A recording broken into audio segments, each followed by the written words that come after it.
Hello friends. Did you know nearly 80% of those who watch my videos aren't subscribed? If you enjoy these stories, please hit that subscribe button and leave a like. It really helps. Thank you for being here. By the way, where are you watching from? Let me know in the comments. My name is Cole Harrington, and I've been running Arctic hauls for 11 years. That's long enough to know the Dalton Highway doesn't forgive mistakes, and winter up here isn't a season, it's a state of mind. When people ask what it's like driving through polar night, I tell them to imagine being swallowed whole. No sun for weeks, just this endless, crushing dark that presses against your windshield like something alive. It was late January when I picked up the load in Fairbanks. Drilling equipment headed for Dead Horse. Standard run, 14 hours if the weather held, which it never does. The dispatcher, Ron Kellerman, had been roading trucks since before I was born. He gave me the usual rundown while I signed the manifest. Road conditions fair to poor. Temperatures hovering around -40. Wind chill taking it down past 60 below. "You fueled up?" Ron asked, not looking up from his clipboard. "Topped off an hour ago. Survival kit, extra blankets, flares, satellite phone." "Ron, this isn't my first time." He looked at me then, and I saw something flicker across his face. Concern, maybe. Or just the exhaustion that comes from watching drivers head north into the blackness year after year. "Yeah, well, Weather Service is calling for whiteout conditions north of Coldfoot. Supposed to hit around midnight. You sure you don't want to wait it out till morning?" I checked my watch.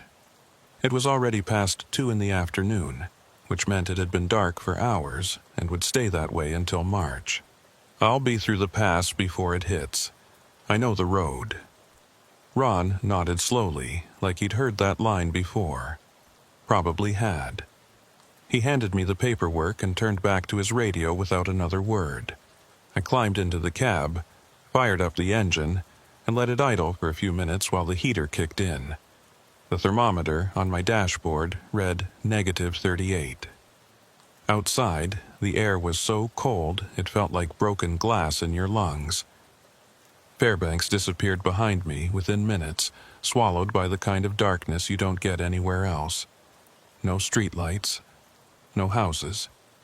Just the narrow tunnel of my headlights cutting through the black, illuminating nothing but snow-packed asphalt and the occasional reflective mile marker. The truck's cabin was warm, almost too warm, but I kept the heat cranked because the cold up here isn't something you take chances with. Your fuel can gel, your tires can crack, your engine can seize, and if you break down out here in the middle of polar night, you're not waiting for a tow truck. You're waiting to see if you freeze to death before someone notices you're missing. The first hour was uneventful. I passed a couple of southbound trucks, their lights blooming briefly in the darkness before vanishing behind me. The road was in decent shape, hard-packed snow with minimal ice. My CB radio crackled occasionally with static and distant chatter, drivers checking in with each other, talking about weather, fuel stops, engine trouble. It's a lifeline up here, that radio, a reminder that you're not completely alone, even when it feels like you are. Around mile marker 75, I passed through the village of Livengood, or what's left of it. A handful of buildings, most of them dark, a couple of dim lights glowing in windows like dying embers, nobody outside. Nobody ever is in January. I kept rolling, watching the odometer tick upward, watching the fuel gauge, watching the temperature readout drop another degree. That's when I noticed the aurora. It started as a faint greenish glow on the horizon, rippling like a curtain caught in a breeze. Then it spread, arcing across the entire sky in waves of pale green and violet. Beautiful, in a way that makes you feel small. I've seen the northern lights 1,000 times, but they still get to me.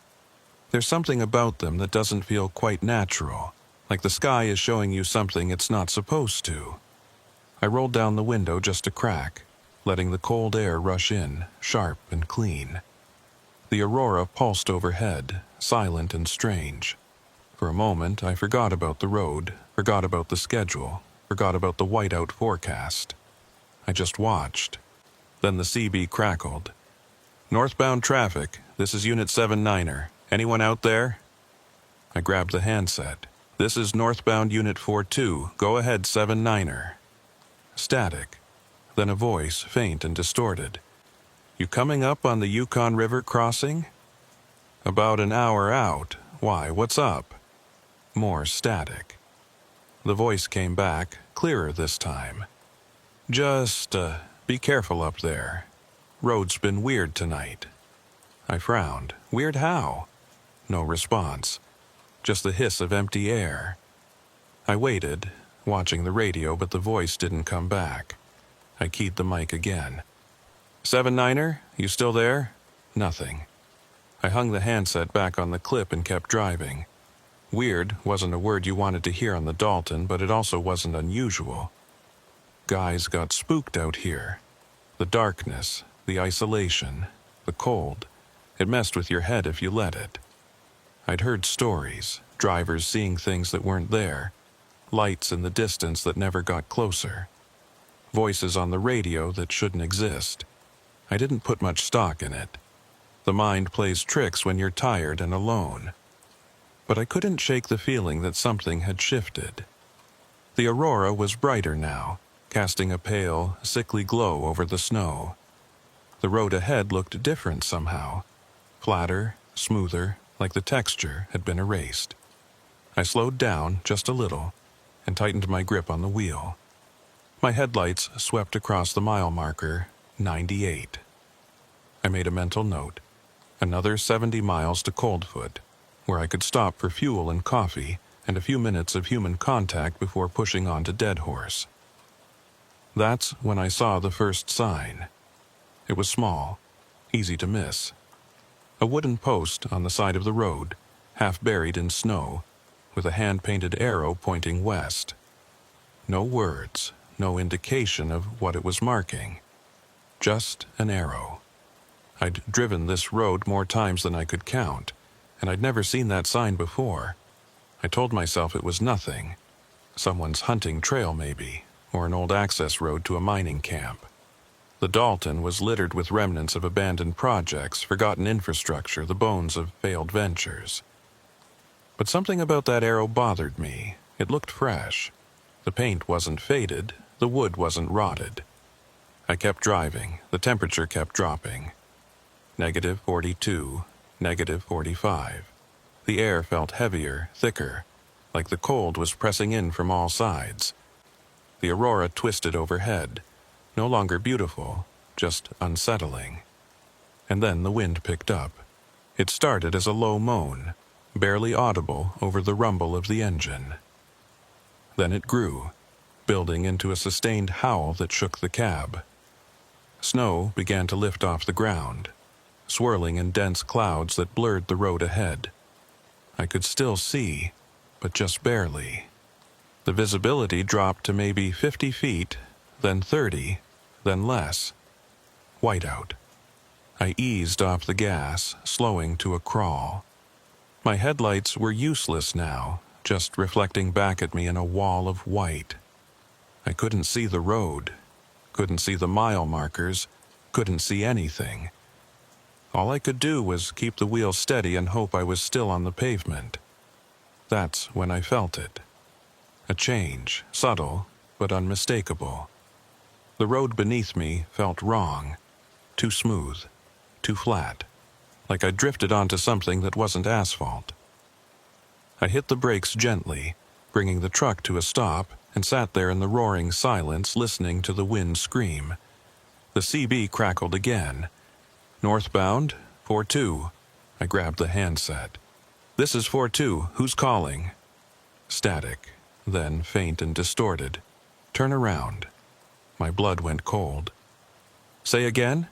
"Turn around, before it's too late." The voice cut out. I stared at the radio, my heart pounding. The whiteout raged outside, hammering the truck, shaking the mirrors. I couldn't see anything, couldn't orient myself. For all I knew, I was sitting in the middle of the road, or worse, off it entirely. I shifted into reverse, inching backward, trying to feel for the pavement. The tires crunched over something, snow or gravel, I couldn't tell. Then the truck lurched, tilting slightly to the left. I froze, hands locked on the wheel. I was off the road, not by much, maybe a foot or two, but enough. Enough that if I wasn't careful, I could slide into the ditch and that would be it. No cell signal out here. Satellite phone in the sleeper. But if the truck was stuck, I'd be burning fuel to stay warm, and fuel doesn't last forever. I took a breath, steadied myself, and eased forward. The tires spun for a second, then caught. The truck lurched back onto solid ground. I exhaled, slow and controlled, and kept moving, barely touching the gas, feeling my way through the storm. And then, just as suddenly as it started, the whiteout stopped. The wind died, the snow settled, the air cleared. I could see again, headlights cutting through the darkness, illuminating the road ahead. I checked my mirrors, nothing behind me but empty highway and swirling snow. I checked the odometer. I'd only moved a quarter mile, maybe less. I looked at the mile marker ahead, the same one I'd passed 10 minutes ago. I stared at it, my mind trying to process what I was seeing. That wasn't possible. I'd been moving forward the entire time. I hadn't turned around. I hadn't looped back. But there it was, mile marker 98, exactly where I'd seen it before. I grabbed the CB. "Anyone on this channel? This is Unit 42. Can anyone hear me?" Static. No response. I tried again. "Ron, if you're listening, this is Cole. I'm north of Livengood, and something's not right. Please respond." Nothing. The aurora pulsed overhead, brighter now, casting long shadows across the snow. I sat there, engine idling, staring at that mile marker. My hands were shaking, not from the cold, from something else. I put the truck in gear and started driving again, faster this time, pushing past the marker, past the spot where I'd seen the arrow, past the place where the whiteout had hit. I didn't look back. I didn't stop. I just drove, counting the mile markers as they passed, making sure they were going up and not repeating. The road stretched ahead, straight and empty. The wind had died completely. The aurora faded, leaving only the black sky and the pale glow of starlight. Everything was quiet. Too quiet.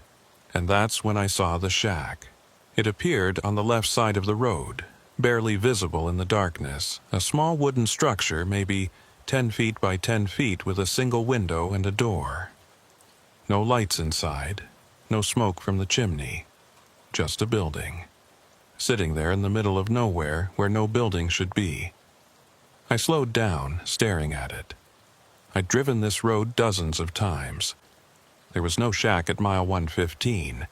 There were no structures at all between Livengood and Coldfoot except for the occasional maintenance shed, and those were marked on the map. This wasn't on any map.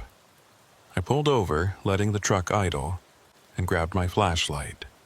The temperature outside was brutal, -47, but I needed to see, needed to understand what I was looking at. I climbed out of the cab, boots crunching on the frozen ground, and walked toward the shack. The wind had picked up again, not a whiteout, just a steady, biting breeze that cut through my layers like they weren't even there. My breath hung in the air, crystallizing instantly. The flashlight beam swept across the shack's exterior. Old wood, weathered but not rotten, no snow on the roof, which was strange. Everything up here gets buried in snow. But the roof was clear, like someone had brushed it off recently. I stepped closer. The door was shut. No handle, just a simple latch. The window was dark, covered in frost so thick I couldn't see inside. I hesitated, hand hovering over the latch. Every instinct told me to get back in the truck and keep driving. But curiosity, or maybe something else, pulled me forward. I lifted the latch. The door swung open. Inside, the shack was empty. No furniture, no supplies, just bare wooden walls and a dirt floor. But it was warm. Not heated, not like there was a stove or heater running, but warm. The air inside felt at least 20 degrees warmer than outside, which made no sense. I stepped inside, shining my light around, looking for vents, cracks, anything that might explain it. Nothing. The floor was undisturbed, no footprints, no marks. The walls were bare except for a single word carved into the wood near the back corner. I moved closer, angling the light. Northbound. My stomach turned. That was the word from the CB. The voice that had warned me to turn around. I backed out of the shack, heart racing, and pulled the door shut. The latch clicked into place. I stood there for a moment, staring at the building, trying to rationalize what I'd just seen. Then I turned and walked back to the truck. I climbed into the cab, slammed the door, and locked it. My hands were shaking again. I grabbed the CB handset. Anyone on this frequency, this is Unit 42. I'm at mile 115, and I need confirmation. Is there a structure on the west side of the road at this location? Static. I tried again. Ron, if you can hear me, I need you to check the maps. Mile 115 west side. Is there anything there? No response. I hung up the handset and stared at the road ahead. The shack sat in my side mirror, dark and motionless. I put the truck in gear and started driving, watching the mirror as the building shrank behind me. I didn't take my eyes off it until it disappeared completely. Mile marker 116, 117, 118. The road was straight and empty. No other traffic. No lights in the distance. Just the endless black and the faint glow of the aurora returning to the sky. I kept the speed steady, hands tight on the wheel, mind racing. That's when the CB crackled again. 4-2, this is 7-9er. You still out there? I grabbed the mic. 7-9er, yeah, I'm here. Where are you? Just crossed the Yukon. You coming up behind me? I checked my GPS. The Yukon River crossing was at mile 56. I was at mile 120. Negative, I'm way past you. I'm north of... The signal cut out. I waited, but it didn't come back. I hung up the mic and kept driving, trying to piece together what was happening. The GPS said mile 120. The odometer agreed. But 7-9er said he was at mile 56, which meant either he was way behind me or I wasn't where I thought I was. I looked at the next mile marker as it passed. 121. Then 122. The numbers were going up. Everything seemed normal. But something deep in my gut told me it wasn't. The wind picked up again, harder this time. Snow began to swirl across the road, not a full whiteout but enough to reduce visibility. I slowed down, leaning forward, squinting through the windshield. The headlights barely penetrated the blowing snow, and then I saw it. Another mile marker. But this one was different. I slammed on the brakes. The truck skidded slightly before coming to a stop. I stared at the marker, my mind refusing to accept what I was seeing. I'd been at mile 122 10 seconds ago. I'd been moving forward. I hadn't turned around. I hadn't looped back. But there it was. Mile marker 98. I grabbed the handset. Anyone on this frequency, this is an emergency. I'm at mile marker 98 and I've been here before. Something is wrong with the road. Does anyone copy? Static. I tried again, voice rising. Someone answer me, please, I need help. Nothing. I sat there staring at the marker, my breath fogging the windshield. The temperature inside the cab was dropping. I checked the heater. It was running, but the warmth was fading, like the cold outside was seeping in through the walls. I turned the heat up to max, but it didn't help. The aurora flared overhead, brighter than before, casting the snow in shades of green and purple. And in that light I saw something. A figure, standing on the side of the road, maybe 50 feet ahead, motionless, facing the truck. My heart stopped. I leaned forward, trying to make out details. It looked like a person, but I couldn't tell. The aurora light made everything distorted, shadows stretching and bending in unnatural ways. I flashed my high beams. The figure didn't move. I grabbed my flashlight and rolled down the window, shining the beam toward the figure. It was a person, or something shaped like a person. Tall, wearing dark clothing, hood pulled up, but the posture was wrong. Too stiff, too still. I honked the horn. The sound echoed through the emptiness, sharp and jarring. The figure didn't react. I sat there, frozen, unsure what to do. Every instinct screamed at me to drive, to get past it, to not stop. But I couldn't look away, couldn't move. The figure just stood there, silent and unmoving, bathed in the green light of the aurora. Then, slowly, it raised one arm, pointing. Not at me. Behind me. I turned, looking out the back window. The road behind me was empty. No lights, no movement. Just the pale glow of the snow and the dark sky. I turned back to the figure. It was gone. I stared at the spot where it had been, my pulse hammering in my ears. The road was empty. No footprints in the snow. No sign that anyone had been there at all. I rolled up the window, locked the door, and sat there, breathing hard. My hands were shaking so badly I could barely hold the wheel. The temperature gauge on the dash read -53, colder than it had been all night. I put the truck in gear and started driving. Slowly at first, then faster. I didn't look back, didn't stop. I just drove, past the mile marker, past the spot where the figure had been, past the place where the shack should have been but wasn't anymore. The road stretched ahead, endless and black. The aurora pulsed overhead, silent and strange. And somewhere in the distance, faint but growing louder, I heard the wind begin to howl.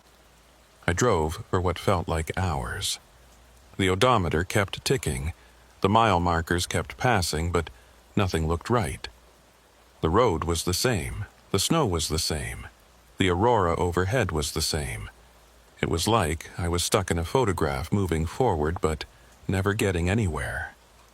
Mile 98 appeared again, then again, and again. I stopped counting after the 5th time. My fuel gauge was dropping, not fast, but enough to notice. I'd burned a quarter tank since leaving Fairbanks, which should have taken me past Coldfoot by now. But I wasn't at Coldfoot, I wasn't anywhere. The CB stayed silent. No static, no voices, just dead air. I tried every channel, called out on each one, but nobody answered. It was like the radio had stopped working, or like there was nobody left to hear me. The temperature kept dropping. -55, -58. The cold was seeping into the cab despite the heater running full blast. I pulled a blanket from the sleeper and wrapped it around my shoulders, but it didn't help. My fingers were numb. My breath came out in clouds. That's when I noticed the ice.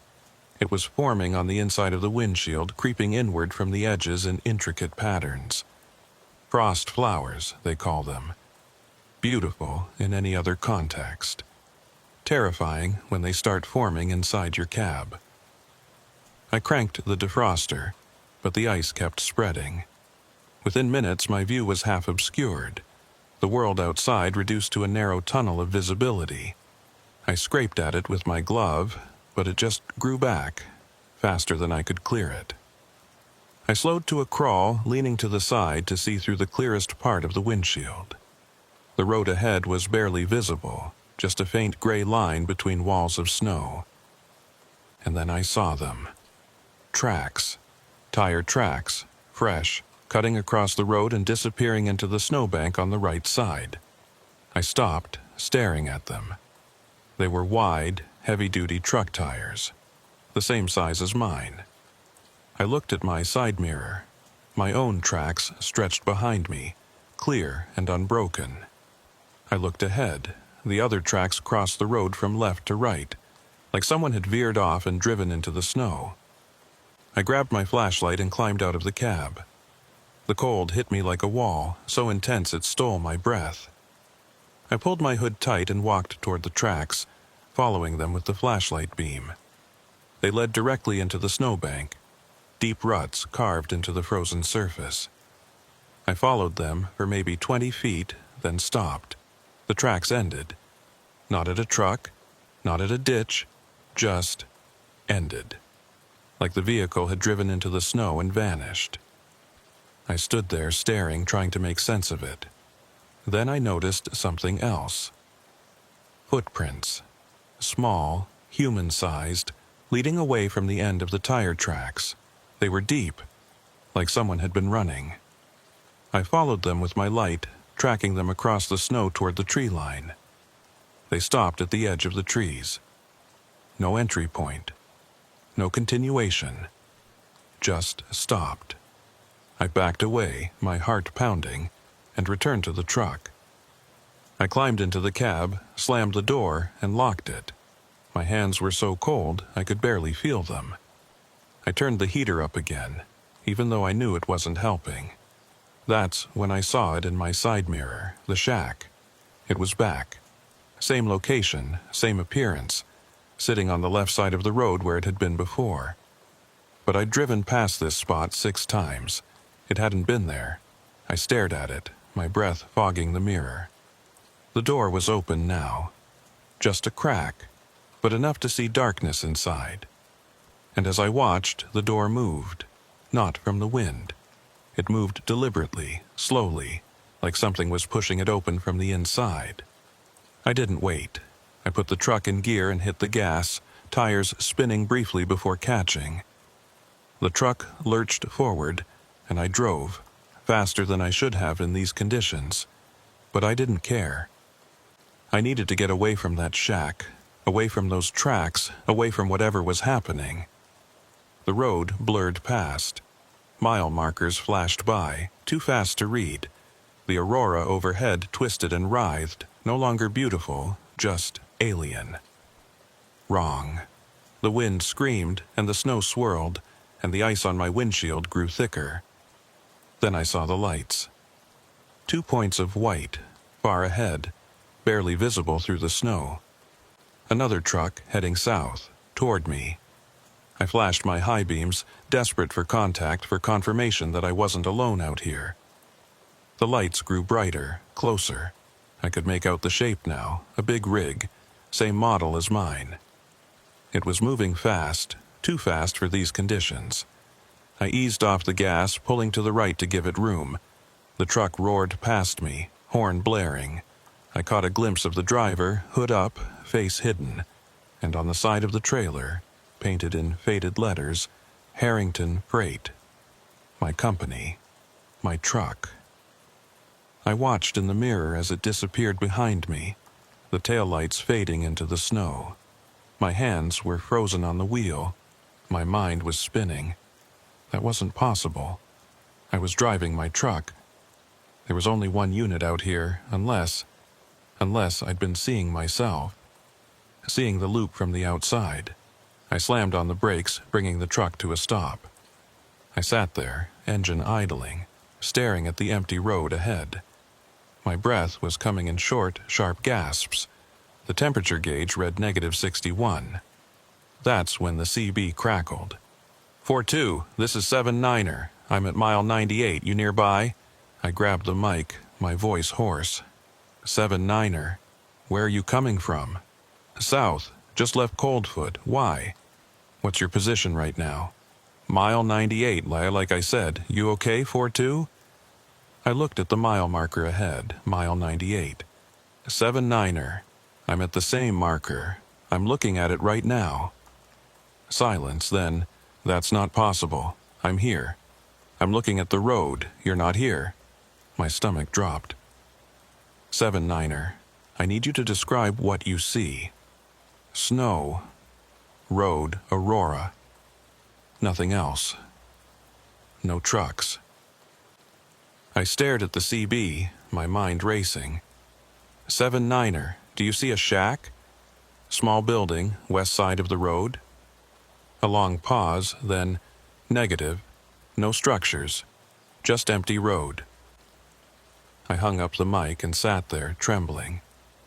The heater was making a strange noise now, a rattling that hadn't been there before. The frost on the windshield had spread to cover almost the entire surface. I could barely see, and then, faint but unmistakable, I heard it. Footsteps, outside the truck, crunching through the snow, slow, deliberate, circling the cab. I froze, listening. The footsteps stopped at the driver's side door. I turned my head slowly, looking at the window. The frost was too thick to see through, but I could make out a shape. A shadow, standing just outside. A hand pressed against the glass. Fingers spread wide, leaving marks in the frost. Then a voice, muffled and distant. Northbound.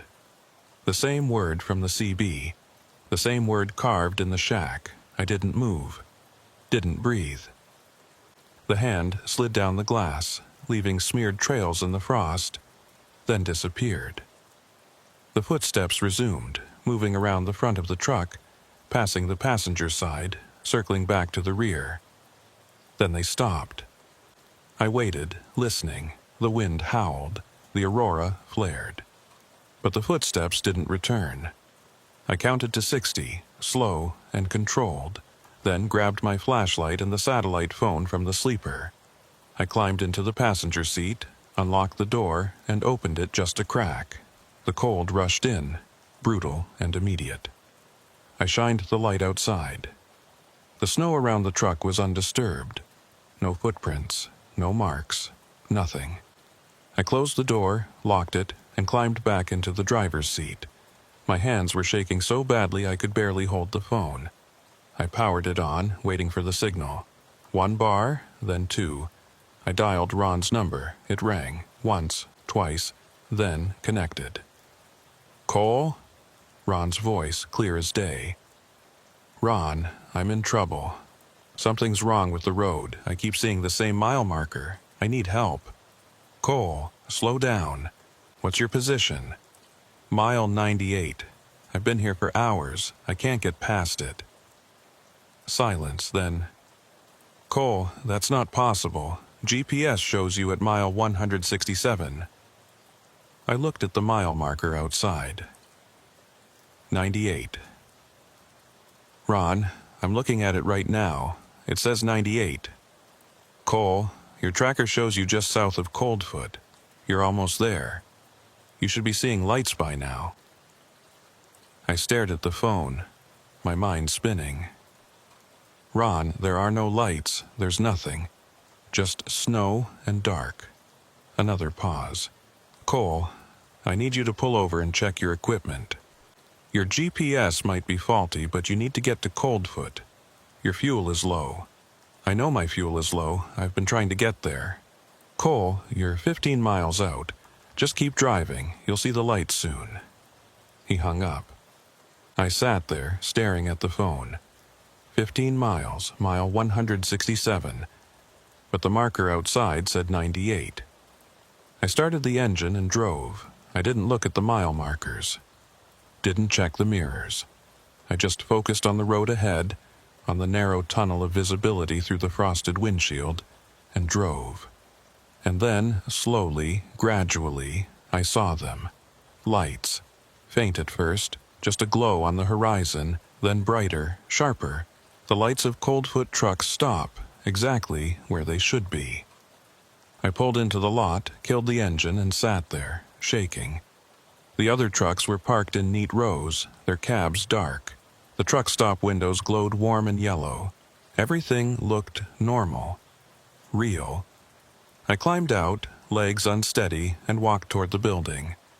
The door opened with a cheerful jingle. Warm air washed over me, almost painful after hours in the cold.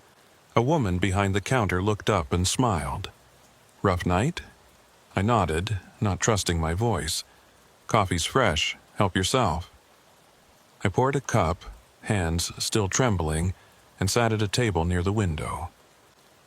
Outside, my truck sat in the parking lot covered in frost. I stared at it, trying to process what had happened. Then I saw the driver from the other truck, the one that had passed me on the road. He was sitting at the far end of the room, hood still up, face still hidden. He was drinking coffee, completely still. I stood up, walked over. "Hey, were you on the Dalton tonight?"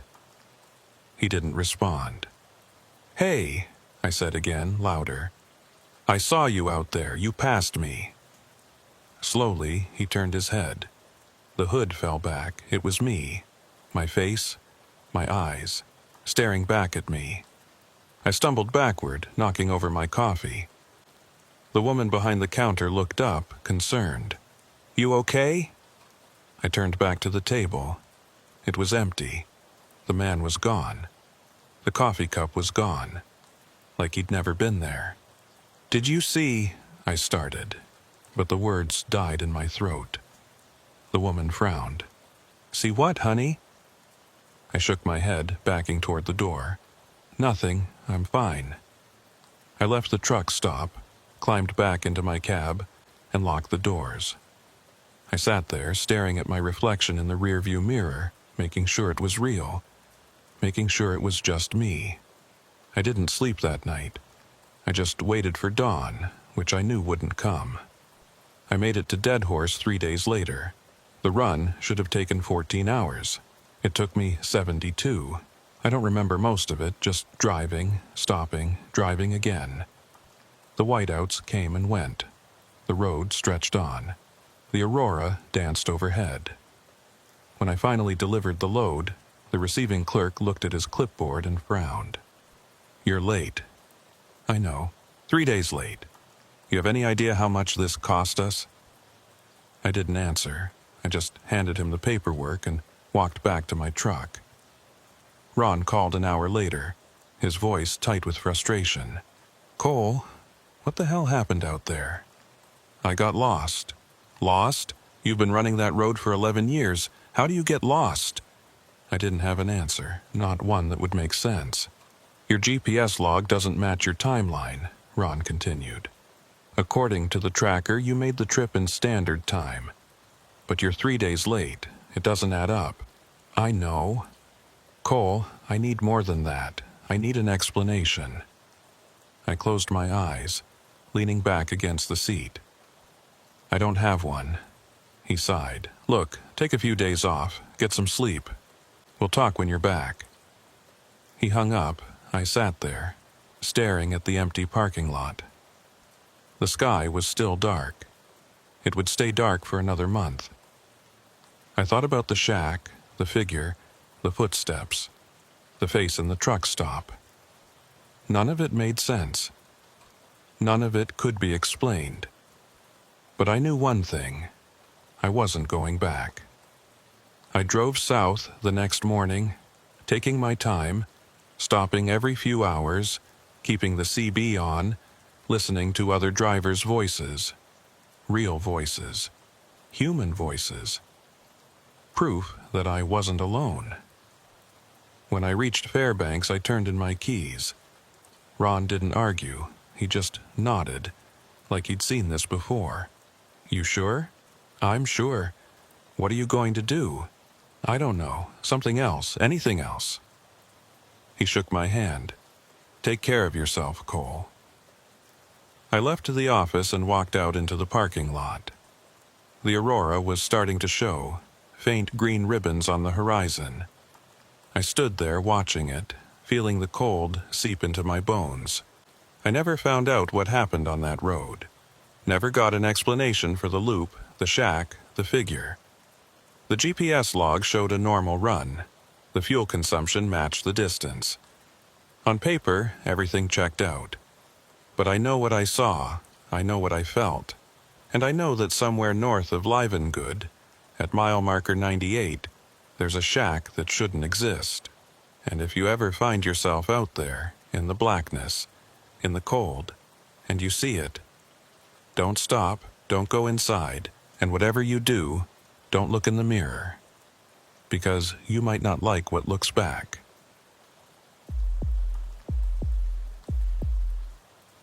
My name is Reed Walker, and I've been hauling freight through the Yukon Territory for the better part of 16 winters.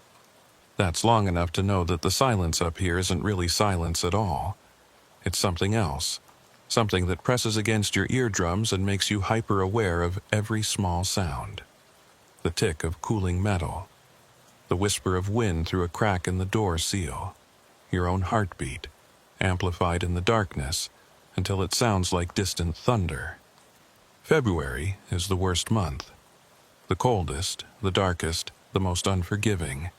The kind of month where your breath freezes in your lungs and the metal of your door handle can take the skin off your palm if you're not wearing gloves. The kind of month where the sun barely creeps above the horizon for a few hours before giving up and sinking back down, leaving you with 20 hours of absolute darkness. And in that darkness, in that cold, things change. The roads shift, landmarks disappear, and sounds travel in ways they shouldn't. It was February 18th when I got the call from dispatch. A priority load heading from Whitehorse to Dawson City, medical supplies and emergency equipment for the hospital up there. The highway had been closed for 3 days due to a massive storm system that had parked itself over the region, but it had finally cleared enough for travel. They needed someone experienced, someone who knew the Klondike Highway in winter, someone who wouldn't panic when things got rough. That someone was me. I picked up the load at the distribution center just after noon, which meant I had maybe 3 hours of weak, gray daylight before the darkness swallowed everything. The temperature was sitting at negative 43 Celsius, and the weather forecast was calling for another system to move in overnight. Light snow, maybe some wind. Nothing I hadn't driven through 100 times before, but there was something in the dispatcher's voice, a hesitation, a careful choice of words that made me pause. "You sure about this, Reed?" she asked. Her name was Margaret, and she'd been routing trucks in the territory for 30 years. She knew the roads as well as I did, knew the risks, knew when to hold back and when to send someone out. "I'm sure," I said, signing the manifest. "Hospital needs this stuff. Can't wait another 3 days for the weather to clear completely." She nodded slowly, but her eyes stayed on me a beat too long. "Radio's been acting up the last few days, lots of static, interference. Some of the drivers have been reporting strange transmissions." "Strange how?" She shrugged, but I could see the tension in her shoulders. "Just keep your radio on, check in every hour. And if you need to pull over and wait it out, do it. Don't push your luck." I told her I wouldn't, but we both knew I was lying. The first hour out of Whitehorse was uneventful. The highway was in decent shape, the snowplows had done their job, and the ice wasn't too bad yet. I kept the speed moderate, around 60 kilometers per hour, watching the road, watching the mirrors, watching the sky.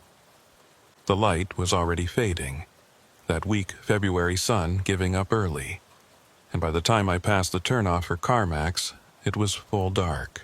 That's when the temperature started to drop. I watched the gauge on my dashboard tick downward. Negative 45, negative 48, negative 51. The kind of cold that makes the air itself feel brittle, like it might shatter if you moved through it too fast. I cranked the heater up, but the warmth felt thin, inadequate, like it was barely holding back the cold pressing in from outside. The road ahead was a narrow tunnel of visibility, my headlights cutting through the darkness and illuminating maybe 50 meters of snow-packed asphalt before everything dissolved into black. No other vehicles, no lights from distant houses, just the road and the trees and the enormous, suffocating darkness of the Yukon winter. I turned on the CB radio, more for the comfort of having another voice in the cab than for any practical reason. The static was immediate and loud, a harsh crackling that filled the space around me. I adjusted the squelch, trying to find a clear channel, but every frequency was the same. White noise, punctuated by brief moments of something that might have been voices but were too distorted to make out. Then, cutting through the static clear as a bell, northbound. I grabbed the mic. "This is northbound Unit 47, go ahead." Silence. Just the crackle and hiss of dead air. I tried again. "Unit 47 requesting identification. Who's calling?" Nothing. I hung up the mic and kept driving, telling myself it was just interference, just some weird atmospheric phenomenon that happens in extreme cold. Radio waves bounce differently when the air is this dense, this frozen. Signals get trapped and reflected, creating echoes and phantom transmissions. It was nothing, but I couldn't shake the feeling that the voice had been directed at me, that someone, somewhere, was calling out specifically to me. The kilometers ticked by slowly. I passed through the tiny settlement of Pelly Crossing, just a handful of buildings clustered around the highway, all dark and shuttered against the cold. No signs of life, no smoke from chimneys. Just empty structures and the pale glow of a single streetlight illuminating falling snow. The snow had started about 20 minutes earlier, light at first, just a few flakes drifting down through the headlight beams. But it was getting heavier now. Thicker, the flakes larger and wetter despite the temperature. I could feel the road changing beneath me, the texture shifting from hard-packed snow to something slicker, more treacherous. Black ice, the most dangerous thing you can encounter on a winter highway. A thin, transparent layer of ice that forms on the road surface, invisible in the dark, impossible to see until your tires are already sliding across it. I eased off the gas, slowing down to 40 kilometers per hour, then 30, feeling for grip, testing the road with tiny adjustments to the steering wheel. The truck responded normally. The tires held. But I could feel it under there, that slickness, that lack of traction. One wrong move and I'd be in the ditch. That's when I heard it again. Northbound. Same voice, same clarity. But this time there was something else underneath it. A texture, a quality I couldn't quite identify. It sounded wrong. Like a human voice being played through a speaker that wasn't quite calibrated correctly. The pitch was off, the rhythm was off, the way the word hung in the air was off. I didn't respond. I just listened, waiting to see if anything else came through. The static continued, but beneath it, I could hear something new. A low, rhythmic sound like breathing. Slow and steady, in and out. In and out. I reached over and turned off the radio. The silence that followed was immediate and oppressive, broken only by the rumble of the engine and the whisper of the tires on ice. But even with the radio off, I could still hear it. That breathing, faint but present, coming from somewhere inside the cab. I looked around, checking the sleeper, checking the passenger seat, checking everywhere. Nothing. Just me and my gear and the empty space. But the sound persisted. Quiet, but unmistakable. Then I realized where it was coming from. The vents. The heater vents were carrying the sound, pulling it in from outside and circulating it through the cab. I reached over and turned off the fan. The breathing stopped. I sat there, in the silence, hands tight on the wheel, trying to convince myself I'd imagined it. That it was just the wind, or the sound of air moving through the heating system, or my own breath echoing back at me in the enclosed space. But I knew better. I'd been driving long enough to know the difference between normal sounds and something else. The snow was coming down harder now, reducing visibility to maybe 20 meters. I slowed even more, leaning forward, squinting through the windshield. The road was barely visible, just a vague, gray impression between walls of darkness. I couldn't see the center line, couldn't see the shoulder. All I could do was keep the truck moving straight and hope I was still on the pavement. That's when the first impact came. A solid thump against the driver's side of the cab, low down, near the door. Not a rock or debris, too deliberate, too heavy. It felt like something had struck the truck with force. I hit the brakes gently, bringing the truck to a stop, and grabbed my flashlight. The temperature outside was brutal, but I needed to see what had hit me. I pulled on my parka, my gloves, my face mask, and opened the door. The cold was instant and vicious, cutting through my layers like they weren't there.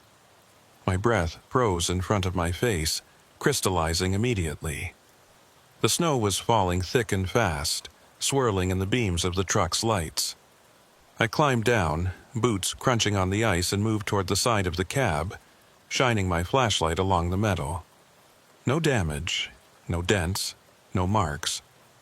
The side of the truck was pristine, covered in a thin layer of frost and snow, but otherwise untouched. I checked the ground around the truck, looking for whatever had hit me. Nothing. No rocks, no branches, no debris. Just snow and ice and the empty road stretching away into darkness. And then I saw them. Footprints. Fresh footprints in the snow, leading away from the truck and disappearing into the darkness beyond the range of my flashlight. They were human-sized, deep impressions made by someone walking in heavy boots. But they didn't come from anywhere. They started right next to the truck, like someone had been standing there and then walked away. I followed them with my light, tracking them across the snow. They went in a straight line for maybe 10 meters, then stopped. Just ended. No turn, no continuation, just stopped mid-stride like the person had vanished. My heart was pounding now, the sound of it loud in my ears. I swept the light around, checking the trees, checking the road, checking everywhere. Nothing moved. Nothing made a sound. Just the wind and the falling snow and my own ragged breathing. I backed towards the truck, keeping the light moving, and climbed into the cab. I slammed the door shut and locked it, fingers fumbling with the mechanism. The warmth inside felt artificial, fragile, like it could be stripped away at any moment. I sat there, staring out at the footprints through the windshield. They were already being covered by fresh snow, the edges blurring, the depth filling in. Within a minute, they'd be gone completely. I grabbed the CB mic, turned the radio back on, and keyed it. "This is Unit 47 requesting assistance. I'm approximately 40 kilometers north of Pelly Crossing, and I need confirmation. Is there anyone else on this highway tonight?" Static. Then, after a long pause, a voice. Not the same voice from before, but Margaret from dispatch. 47, we show you're the only northbound vehicle on the highway. What's your situation? I hesitated, trying to find the right words. I saw footprints next to the truck, but there's nobody here. Silence on the other end. Then, "Reed, are you feeling okay? Have you been driving too long?" "I'm fine," I said, but my voice sounded wrong even to my own ears. "I'm looking at the footprints right now. They're real. Reed, I need you to be honest with me. Are you experiencing any symptoms? Disorientation, confusion, visual disturbances?" I realized what she was thinking. Hypothermia, carbon monoxide poisoning, hallucinations brought on by exhaustion and stress, but I wasn't hallucinating. I was looking at physical evidence, clear as day. "Margaret, I'm fine, but something's not right out here." Another pause. "Reed, I need you to pull over somewhere safe and check your carbon monoxide detector. Make sure your exhaust isn't blocked, and if you need to turn around and come back, do it. Nobody's going to think less of you." I looked at the detector mounted on the wall of the cab. The green light was steady, showing normal levels. Detector's fine. Exhaust is clear. I'm good to continue. Read, I'm good, Margaret. I'll check in again in an hour. I hung up the mic before she could respond and put the truck in gear. The footprints were almost completely covered now, just faint depressions in the snow. I rolled forward slowly, eyes on the road, trying to focus on driving and nothing else. But I couldn't stop thinking about those prints. About how they'd started right next to my truck, like someone had been standing there the entire time, just out of sight, waiting. The snow continued to fall, heavier now, building up on the windshield faster than the wipers could clear it. The temperature gauge read -54, the coldest I'd seen all winter. And somewhere in the distance, faint but growing louder, I could hear the wind beginning to howl. The road ahead narrowed, flanked on both sides by dense forest. The trees pressed in close, their branches heavy with snow, creating a tunnel effect that made the darkness feel even more oppressive. I kept the speed steady, around 30 kilometers per hour, both hands on the wheel, eyes scanning constantly. That's when the CB crackled again. Northbound. The same voice, but closer now, louder, like whoever was speaking was right next to me. I grabbed the mic. "Who is this? Identify yourself." No response. Just that breathing again, slow and steady, coming through the speaker. "This is a restricted emergency frequency," I said, voice rising. "Identify yourself immediately, or I'm reporting this to authorities." The breathing stopped. For a moment, there was just static. Then, soft and clear, "Behind you." I spun around, looking at the sleeper berth, at the empty space behind the seats. Nothing there. Just my gear and supplies and the darkness beyond the small overhead light. But when I turned back to face the windshield, I saw it. A figure standing in the middle of the road, maybe 20 meters ahead, just at the edge of my headlight beams. Tall, wearing dark clothing, completely motionless. I hit the brakes, feeling the truck slide slightly on the ice before coming to a stop. The figure didn't move. I stared at it, my breath coming fast and shallow. It looked like a person, same height and build as an adult human, but there was something wrong about the proportions. The arms hung too low. The head was tilted at an angle that didn't look natural. I flashed my high beams. For a brief moment I saw it clearly, and what I saw made my blood run cold. It wasn't wearing dark clothing, it was dark. The entire figure was black, like a cutout in reality. A human-shaped void that absorbed light instead of reflecting it. And where its face should have been, there was nothing. Just smooth, featureless darkness. I blinked, and it was gone. The road ahead was empty. No figure, no footprints. Just falling snow and the pale illumination of my headlights. I sat there frozen, trying to process what I'd just seen. My logical mind was screaming that it was an optical illusion, a trick of light and shadow and snow. But the part of me that had survived 16 winters in the north, the part that had learned to trust my instincts, knew better. Something was out here with me. I put the truck in gear and started moving again, faster now, pushing the speed up to 45 despite the conditions. I needed to get through this section of highway, needed to reach somewhere with lights and people and the reassuring solidity of civilization. The kilometers crawled by. Every shadow looked like a figure. Every sound was magnified, analyzed, feared. The CB stayed silent, but I kept the volume up, listening for that voice, for any sign that I wasn't alone. Then, at kilometer marker 178, I saw the abandoned truck stop. It loomed out of the darkness on the right side of the highway, a collection of dark buildings surrounded by drifts of snow. I'd passed it dozens of times before. It had been closed for years, the business failing when a new highway route had diverted most of the traffic. But now, in the darkness, it looked different. Wrong. There were lights on inside. Not bright lights, just a faint yellow glow coming from the windows of the main building. And in the parking lot I could see shapes. Vehicles, maybe. Or something else.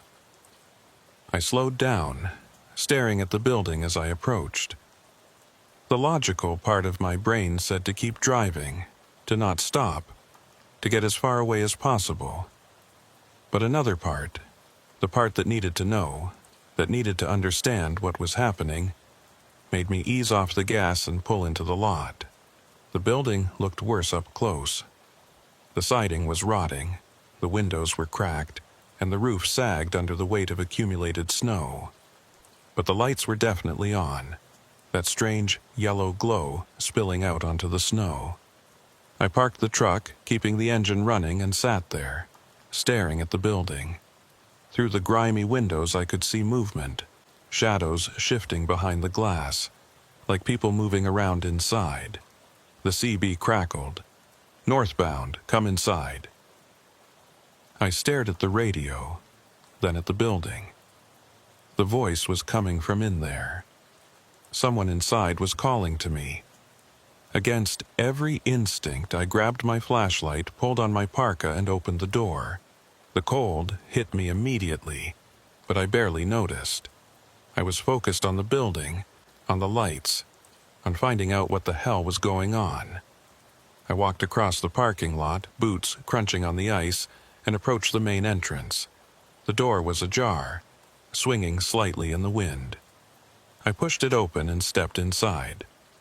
The interior was a wreck. Broken furniture, scattered debris, walls covered in peeling paint and water damage. But in the center of the room, there was a table. And on that table, a CB radio, its light glowing green, its speaker crackling with static. Nobody else was there. I walked toward the radio, my footsteps echoing in the empty space. The building smelled of mold and rot and something else, something acrid and chemical. I reached out and touched the radio. It was warm. Someone had been here recently. Someone had left this running. I picked up the handset and keyed it. "Who's out there? Who's been calling me?" Static. Then, that breathing again. Coming through the speaker, but it wasn't coming from the radio. It was coming from behind me. I turned slowly, shining my flashlight toward the back of the room, and there, in the shadows beyond my beam, I saw them. Figures, multiple figures, standing in a line, motionless, watching me. I backed toward the door, keeping my light on them. They didn't move, didn't react, just stood there in perfect stillness. I reached the door, stumbled out into the cold, and ran back to my truck. I climbed into the cab, slammed the door, locked it, and threw the truck into gear. The tires spun on the ice for a moment before catching, and I pulled out of the lot, back onto the highway, driving faster than was safe. In my rearview mirror, I could see the building receding into darkness. The lights were still on, and in the doorway, I could see shapes, multiple shapes, standing there watching me go. I didn't look back again. I drove for another hour without stopping, pushing the truck to its limits on the icy road. My hands were shaking, my breath coming in short gasps, my mind racing through what I'd seen. The logical explanations kept crumbling under the weight of evidence. Squatters in the abandoned building, maybe. People living rough in the winter. But why would they leave a CB radio running? Why would they stand in the dark like that? And the figure on the road, the one that had vanished, the one that wasn't wearing darkness but was darkness. I tried calling Margaret again, but all I got was static. The radio was working. I could hear the carrier wave, but no voices came through. Just that endless hiss and crackle, like the entire communication network had been swallowed by interference. The snow was coming down in sheets now, a full whiteout in progress. My visibility was down to maybe 10 meters, and I was navigating more by feel than sight, keeping the truck centered on what I hoped was the road, praying I didn't drift into the ditch. Then the impact started. Thump against the passenger side this time. Hard and deliberate. Thump, thump. Now on the driver's side. Rapid succession like something running alongside the truck and striking it repeatedly. I grabbed the flashlight and shined it out the window, but all I could see was swirling snow and darkness. The impacts continued, moving from the front of the cab to the back, following the length of the trailer. Like something was pacing the truck, matching its speed, reaching out to touch it as it passed. Thump. Thump, thump. I hit the gas, accelerating despite the conditions, trying to outrun whatever was out there. The speedometer climbed to 60, then 70. The truck shuddered on the ice, fishtailing slightly, but I kept the pressure on. The impact stopped. I eased off the gas, letting the speed drop back down to a safer level. My heart was hammering, my palms slick with sweat despite the cold. I checked the mirrors, looking for anything following me, but all I saw was white.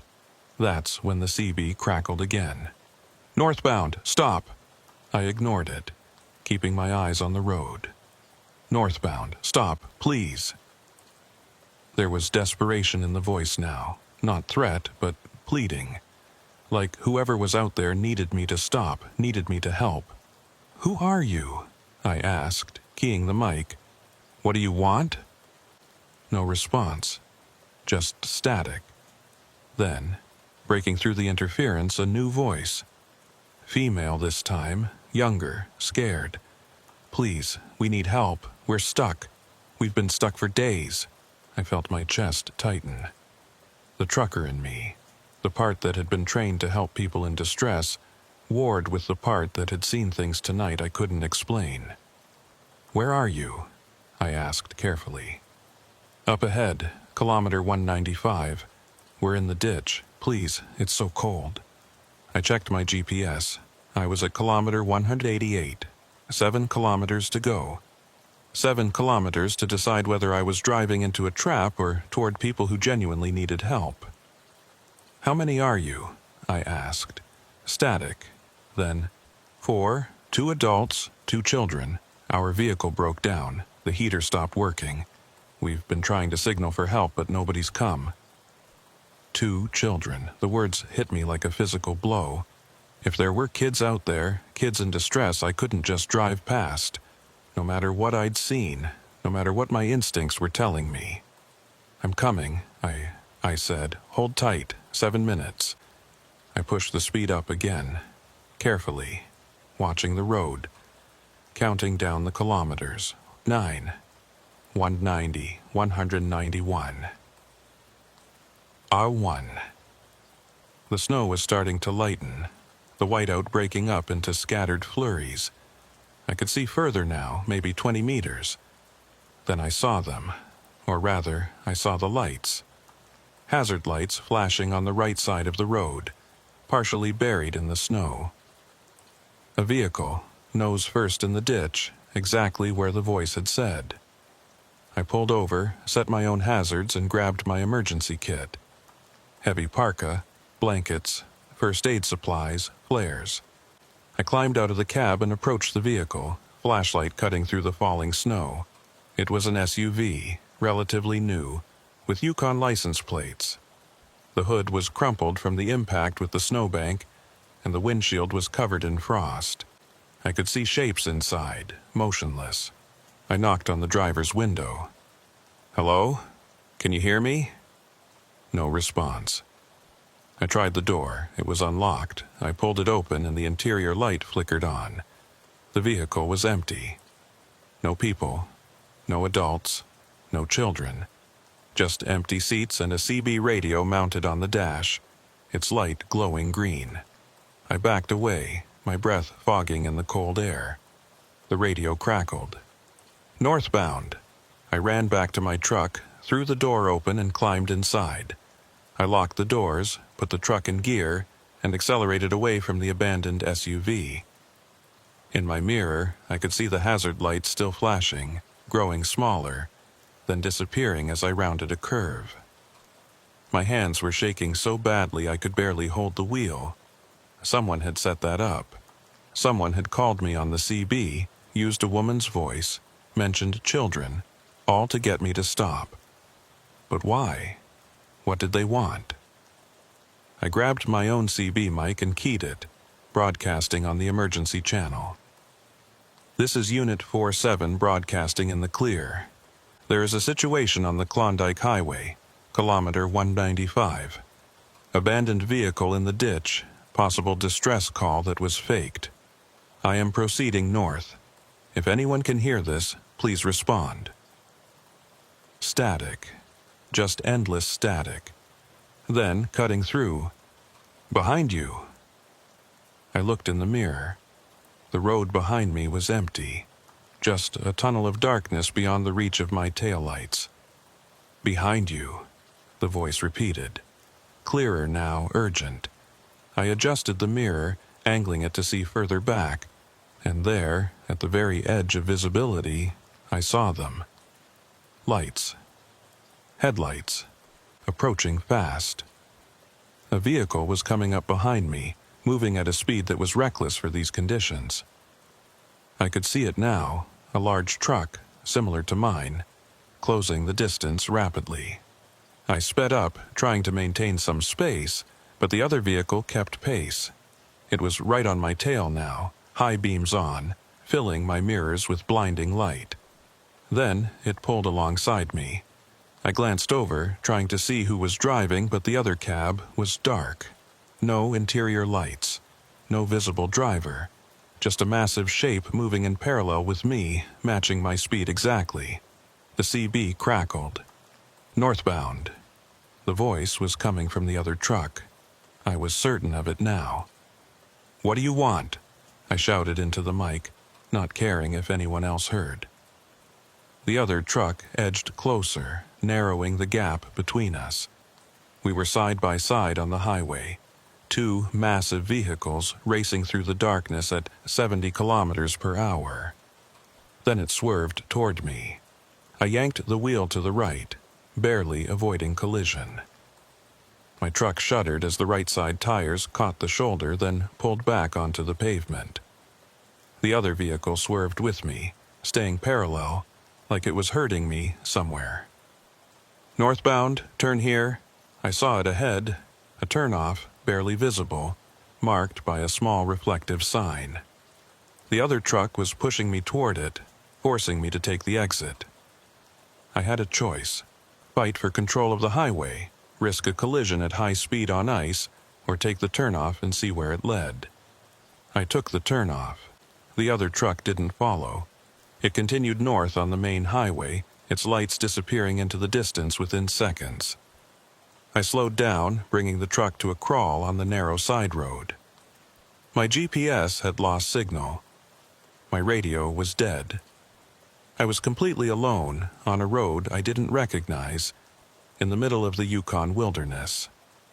The road curved through dense forest, the trees pressing in close on both sides. The snow was deeper here, untouched, and I could feel the truck struggling through it. I should have been leaving tracks, but when I checked my mirrors, the snow behind me was smooth, unmarked, like I hadn't passed through at all. Then I saw the building. It was set back from the road, barely visible through the trees. A cabin larger than the one at the truck stop, with lights glowing in the windows. Warm, inviting yellow lights that looked completely out of place in this frozen wilderness. I stopped the truck, staring at the building. Every instinct screamed at me to turn around, to force my way back through the snow to the main highway. But I couldn't. The road ahead narrowed to nothing, swallowed by drifts. And the road behind me had vanished. I was trapped. The CB crackled one last time. "Northbound, come inside." I sat there in the darkness, engine idling, staring at the warm lights of the cabin, and slowly, against my better judgment, I reached for my parka. The cold outside was worse than before, if that was possible. The thermometer on my dash read -61 Celsius. At that temperature, exposed skin freezes in less than a minute. Your breath crystallizes before it leaves your mouth. The air itself becomes hostile, every inhalation burning your lungs. I pulled my face mask up, my hood tight, and climbed down from the cab. The snow came up to my knees, and every step was an effort. I could see my truck behind me, engine still running, headlights cutting through the darkness. It looked small suddenly, fragile, inadequate against the enormity of the wilderness surrounding me. The cabin was maybe 30 meters away, a solid structure, log walls chinked with what looked like fresh mortar, a steep metal roof to shed snow, windows that glowed with that impossible warmth. Smoke rose from the chimney, dissipating quickly in the extreme cold. I trudged toward it, each step deliberate, watching for ice, watching for holes in the snow, watching for anything out of place. As I got closer, I could hear something. Music. Faint, but unmistakable. Old country music, the kind you'd hear on AM radio in the middle of the night. The door was solid wood, with a simple handle. No lock visible. I stood there for a moment, my gloved hand hovering over the handle, giving myself one last chance to turn around. But where would I go? The road was gone. The highway was kilometers away through deep snow and dense forest. I was here, whether I wanted to be or not. I pushed the door open. The warmth hit me immediately, almost painful after the extreme cold. The interior of the cabin was exactly what you'd expect. A large main room with a stone fireplace, burning logs crackling cheerfully. Worn furniture, a couch and 2 chairs, arranged around the fire. A kitchen area along the back wall, with an old gas stove and a sink. The music was coming from a radio on the counter, the signal clear and strong despite the isolation. And sitting in one of the chairs, facing the fire, was a man. He didn't turn when I entered, just sat there, shoulders relaxed, hands folded in his lap, staring at the flames. "Hello?" I said, my voice muffled by the face mask. He didn't respond. I pulled the mask down, stepped further into the room, and tried again. "Hello? I'm sorry to intrude, but I got pushed off the highway and—" "Sit," the man said, cutting me off. His voice was flat, emotionless. "Warm yourself." I hesitated, then closed the door behind me and moved toward the fire. The other chair was positioned to give a view of both the fireplace and the door. I sat down carefully, keeping my distance from the man, my eyes constantly moving, cataloging details. He was maybe 60, with weathered skin and gray hair pulled back in a ponytail. He wore a flannel shirt and jeans, heavy wool socks but no shoes. His hands were rough, scarred, the hands of someone who'd worked outdoors for decades. "Thank you," I said, "for the shelter." He didn't respond, just kept staring at the fire. I tried again. "I'm Reed. I'm hauling medical supplies to Dawson. Got diverted from the highway."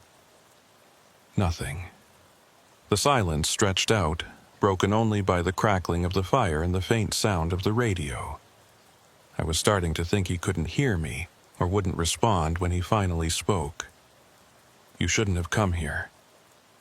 The words hung in the air. I felt my chest tighten. I didn't have a choice. Something on the road pushed me off. "You always have a choice," he said, still not looking at me. "You could have stopped back at Pelly Crossing, could have turned around, could have waited for the weather to clear, but you chose to keep going. And now you're here."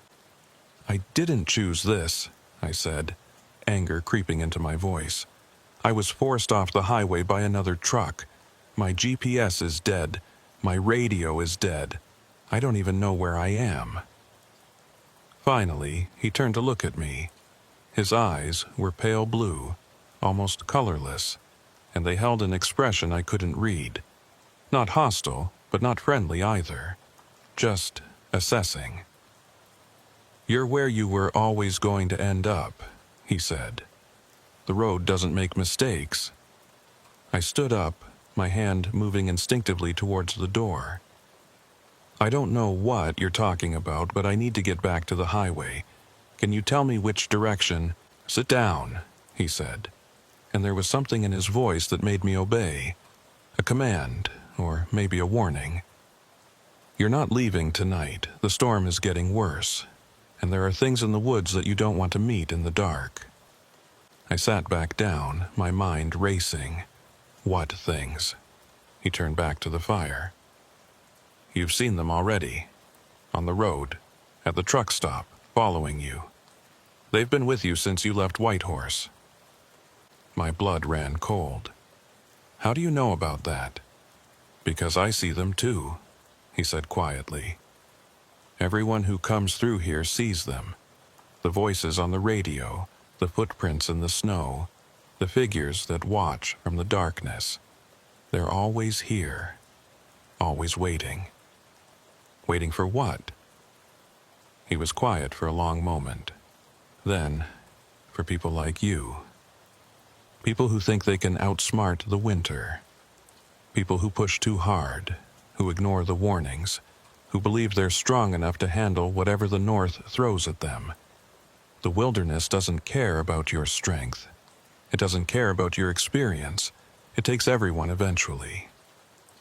I shook my head. "That's not...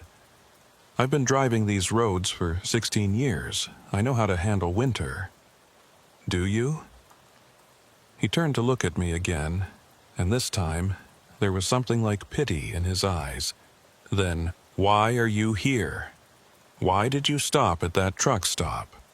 Why did you investigate that abandoned SUV? Why did you let yourself be pushed off the highway?" I didn't have an answer. "They test you," he continued.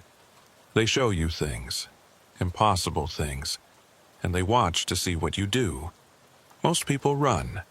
They drive faster, they ignore the signs, they convince themselves it's all in their heads. But some people stop, they look, they try to understand. And that's when they're caught." "Caught by what?" I asked, my voice barely a whisper. He smiled, but there was no humor in it. "By the territory itself. By the darkness and the cold and the endless winter. This place is alive in ways you don't understand. It has a will, a hunger, and it feeds on people who venture too deep." I stood up again, backing toward the door. "You're insane." "Maybe," he said, turning back to the fire. "Or maybe I'm the only one who's figured it out. Either way, you should stay here tonight. Sleep by the fire. In the morning, if the storm clears, you might be able to find your way back to the highway." "Might?"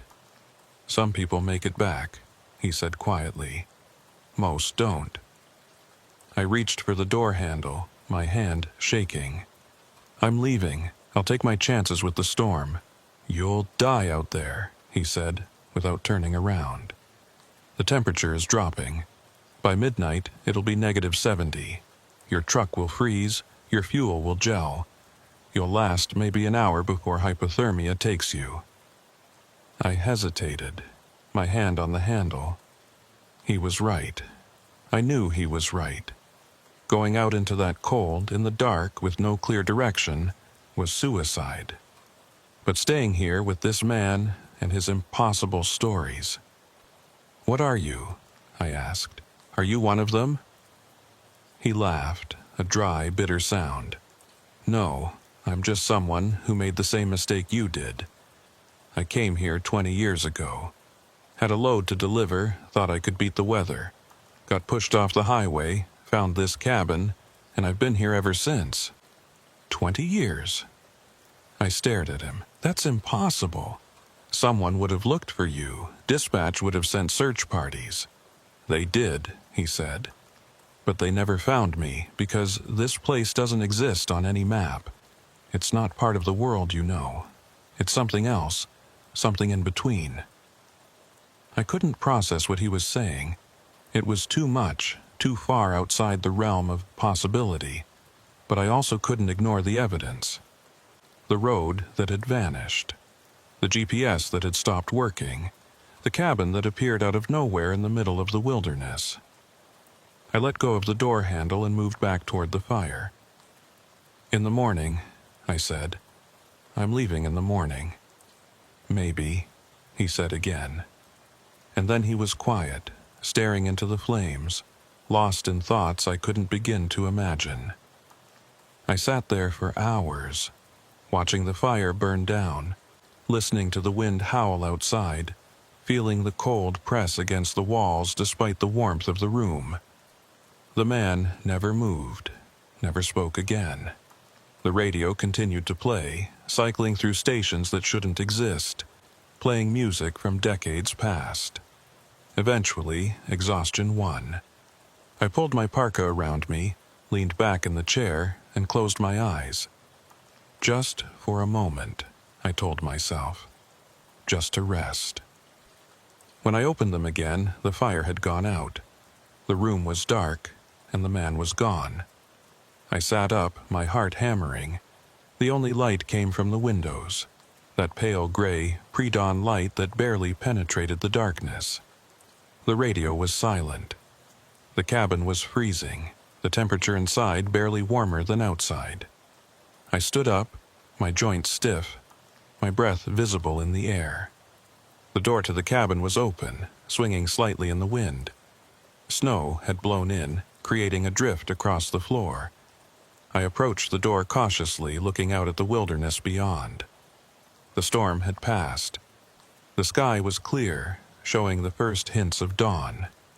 And there, clearly visible in the fresh snow, was a path. Not a road, not even a trail. Just a line of footprints, leading away from the cabin and into the trees. Human footprints, the same size and shape as my own. I looked back at the cabin. In the cold light of dawn, it looked abandoned. The furniture was rotted, the logs were crumbling, and the fireplace was cold and choked with debris. This place hadn't been lived in for years. I walked back to where my truck should have been parked. The snow was undisturbed, no tire tracks, no evidence that a vehicle had ever been there. My truck was gone. I stood there in the freezing dawn completely alone, staring at empty snow where my truck should have been. And then I heard it. The CB radio, crackling to life inside the cabin. Northbound. I walked back to the cabin slowly, each step deliberate, my mind trying to process what was happening. The radio was sitting on the counter, exactly where it had been the night before. But now, in the daylight, I could see it clearly. It was old, decades old, with vacuum tubes and analog dials, the kind of radio that shouldn't work anymore, that should be sitting in a museum or a junkyard. But it was working. The green light glowed steady, and the speaker crackled with static. I picked up the handset. "Who is this?" "Northbound. Follow the path." I looked out the window at the line of footprints leading into the trees. "Where does it go? Home?" I hung up the handset and looked around the cabin one more time. In the daylight, its true state was revealed. This place had been abandoned for decades. The furniture was covered in dust and mildew. The windows were cracked. The roof had holes where you could see the sky, but it had been warm last night. The fire had been burning. The man had been sitting right there in that chair, talking to me. Either I'd hallucinated the entire thing, or something had wanted me to see it, had wanted me to believe it was real. I grabbed my emergency pack from where I'd left it by the door and stepped outside. The cold hit me immediately, but it was manageable now. Maybe -40, which felt almost warm after the extreme temperatures of the night before. I started following the footprints. They led through the forest, winding between trees, avoiding obstacles with the certainty of someone who knew exactly where they were going. I followed them for maybe 20 minutes, my breath steaming in the air, my boots crunching through the snow. Then I heard it. The sound of engines, the distant rumble of traffic. I picked up my pace, pushing through a final line of trees and emerged onto a road. Not the side road I'd been on last night, but the main highway. The Klondike Highway, exactly where it should be. And sitting on the shoulder, maybe 50 meters away, was my truck. I ran to it, my hands shaking as I tried the door. It was unlocked. I climbed inside, and everything was exactly as I'd left it. The heater was running, the radio was on. The GPS showed my location at kilometer 198 on the Klondike Highway, approximately 70 kilometers north of where I'd been pushed off the road. I sat there, staring at the dashboard, trying to make sense of it. Had I driven here and not remembered? Had I been sleepwalking? Or had something else moved me, moved the truck while I was in that cabin? The CB crackled. Unit 47, this is Dawson Dispatch, do you copy? I grabbed the mic, my voice hoarse. This is 47, I copy. 47, we've been trying to reach you for hours. What's your status? I looked at the clock on the dashboard. It read 7:43 a.m. I'd entered the cabin around midnight. That meant I'd been gone for almost 8 hours, but it had felt like minutes. I'm north of Pelly Crossing, I said. Approximately kilometer 198. I had some issues last night. Radio went out. Copy that, 47. Are you able to continue to Dawson? I looked at the fuel gauge. Still 3/4 full. Looked at the temperature. -38 and rising as the sun came up. Looked at the road ahead, clear and empty. Affirmative, I said. Continuing to Dawson. ETA 3 hours.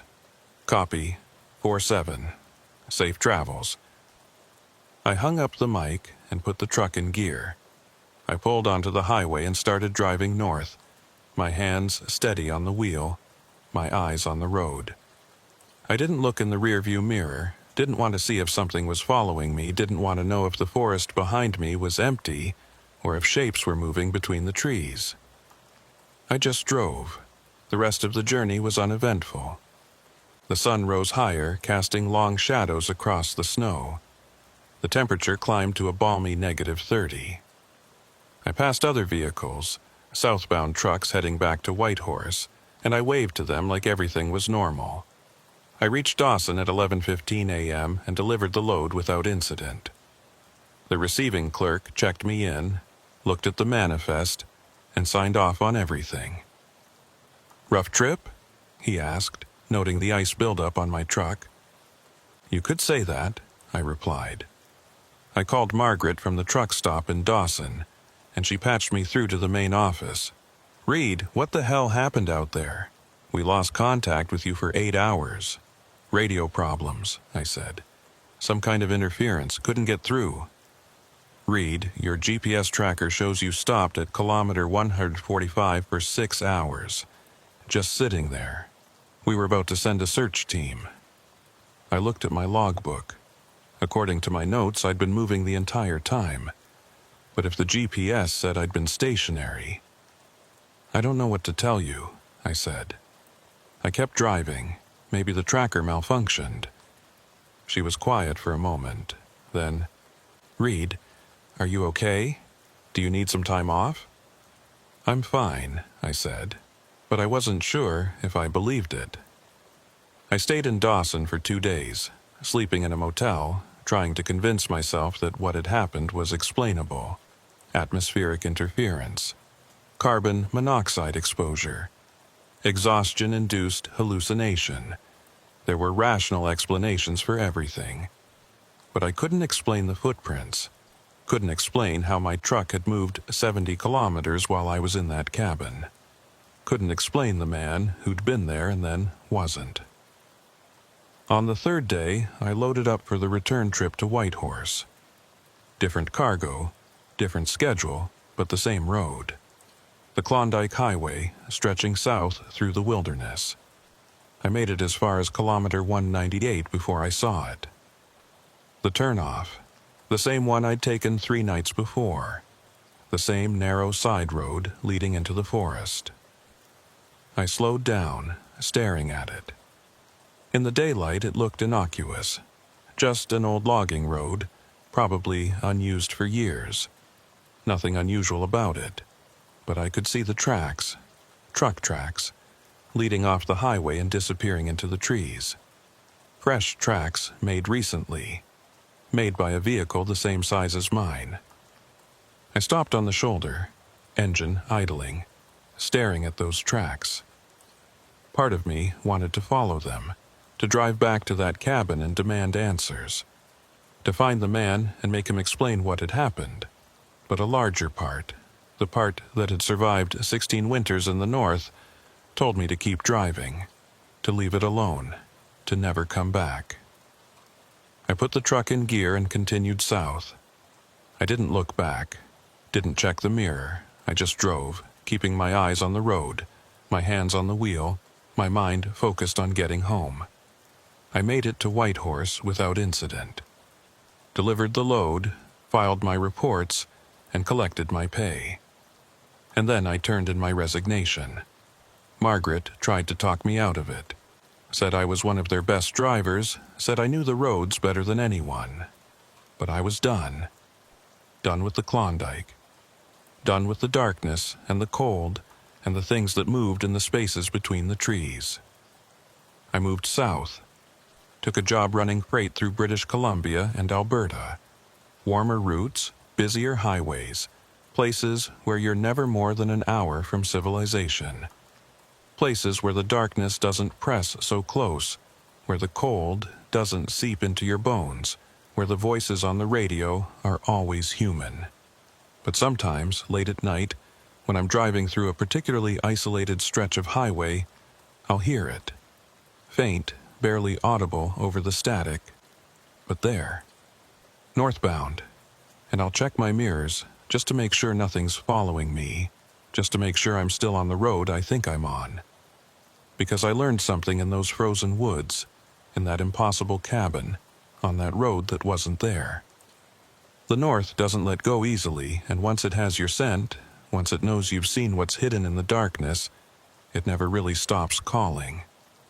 Some nights, when the temperature drops and the wind picks up, I can still feel it.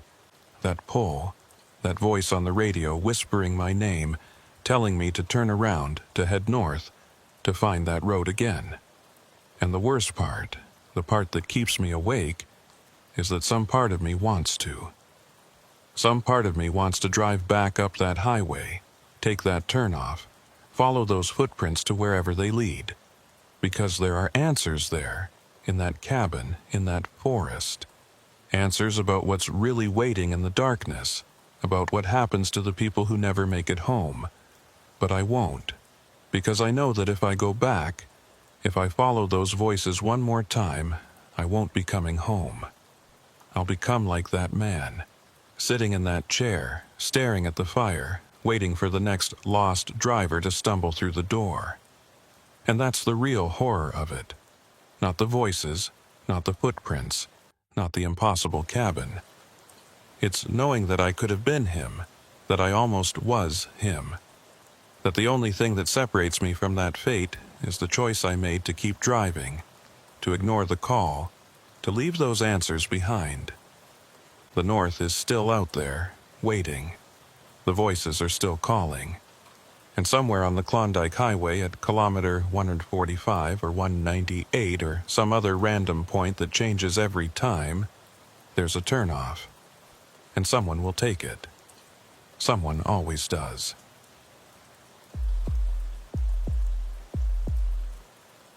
My name is Marcus Thorne, and I've been running Arctic freight for 23 years.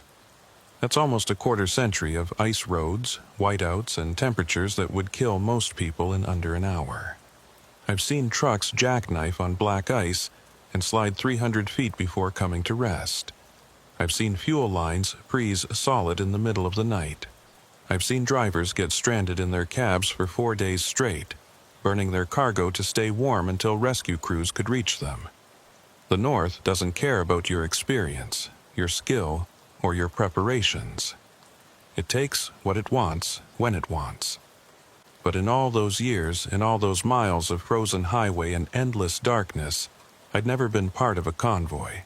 Not a real one, anyway. Sure, I'd driven alongside other trucks, matched speeds for a few hours, maybe shared some chatter over the CB. But a proper convoy, 3 or more trucks moving together with a plan, with coordination, with mutual support, that was something different. Something special. And on February 23rd, 2023, I became part of one. It started with a phone call from dispatch 3 days earlier. I was in Yellowknife, parked outside a Tim Hortons, finishing off a double-double and a couple of Timbits, when my phone buzzed. The caller ID showed it was Janet Koskinen, the routing supervisor for Northern Freight Solutions, the company I'd been contracting for since 2018. Janet was good people, competent, careful, the kind of dispatcher who'd pull a driver off the road if she even suspected they were pushing too hard. "Marcus," she said when I answered, her voice carrying that particular tone that meant she had something unusual to discuss. "I've got a proposition for you." "I'm listening." "We've got 3 loads heading to Tuktoyaktuk. All urgent, all temperature-sensitive medical and research supplies. The ice road opened 2 days ago, but you know how it is this early in the season. Conditions are marginal, weather forecasts are sketchy, and we need experienced drivers who can handle whatever comes up."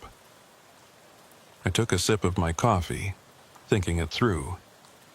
Tuktoyaktuk, or Tuk as everyone called it, was about as far north as you could drive in Canada. The ice road across the frozen Mackenzie River and Arctic coastline only opened for a few weeks each year, and even then, conditions could be treacherous. It was a haul that demanded respect, preparation, and a healthy dose of caution. "What's the convoy structure?" I asked. 3 trucks, 3 drivers. You'd be lead truck if you accept. The other 2 are Gary Henson and Thomas Brightwell. You know them? I knew Gary by reputation. Solid driver, maybe 15 years of experience, based out of Inuvik. Quiet guy, professional, the kind of person who showed up on time and did the job without drama. Thomas. I'd actually met once at a truck stop in Hay River. Younger, maybe early 30s, but experienced for his age. He'd cut his teeth running supplies to mining operations in the Northwest Territories, which meant he knew how to handle rough conditions. "I know Gary's name," I said. "Met Thomas once, both good choices. So, you're in?" I thought about it for maybe 3 seconds. The money was good, the route was challenging but manageable, and having 2 other experienced drivers as backup made it safer than running solo. "Yeah, I'm in. When do we leave?" "Day after tomorrow, February 23rd, early morning departure from Inuvik. You'll need to get up there by the 22nd. Can you make it?" "I can make it." We discussed logistics for another 10 minutes. The loads were already staged in Inuvik, waiting for us.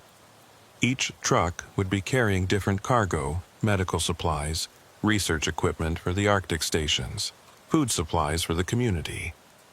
The total weight for each rig was right at the maximum safe limit for the ice roads, which meant we'd need to be careful about speed and spacing. Too fast, and you risked breaking through weak spots in the ice. Too close together, and you concentrated too much weight in one area. "One more thing," Janet said, her voice dropping slightly. "Weather forecast is calling for a major system to move in on the 24th. You'll need to be through the ice road section and into Tuk before it hits, otherwise you'll be stuck waiting it out. Could be days." "We'll make the schedule," I said. "I know you will. That's why I called you first." I hung up and finished my coffee, then spent the next hour going over my truck with a fine-tooth comb. The rig was a 2019 Kenworth T800, heavy-duty, Arctic spec, with every modification and upgrade needed for extreme cold operations. Block heater, battery blankets, Arctic-grade fuel lines, extra insulation, backup heating systems, the works. I checked the tires, the brakes, the lights, the air lines. Topped off all the fluids, made sure the satellite phone was charged, verified the emergency supplies were complete and accessible. The drive from Yellowknife to Inuvik takes about 2 full days in winter if you're careful, and the weather cooperates. I left on the evening of the 20th, taking my time, stopping every few hours to check the truck, to rest, to eat. The Dempster Highway, which would take me most of the way, is one of those roads that demands your full attention. Narrow, winding, carved through some of the most remote wilderness in North America. If something goes wrong out there, you're on your own for hours, maybe days. I rolled into Inuvik late on the evening of the 22nd, tired but satisfied with the condition of the truck. The town was dark, as it always is in February, with just the glow of streetlights and house windows breaking up the blackness. The temperature was sitting at -38 Celsius, cold but manageable. I found the staging area where the loads were waiting and backed in next to 2 other trucks that were already there. I climbed out of my cab and saw a figure approaching from the other trucks. He was bundled up in a heavy parka, face mostly hidden, but I could see the glint of glasses catching the light. "Marcus Thorne?" he called out. "That's me." He pulled down his face mask, revealing a weathered face with a neat gray beard. "Gary Henson, good to meet you." We shook hands, both of us wearing thick gloves that made the gesture awkward but necessary. "Likewise.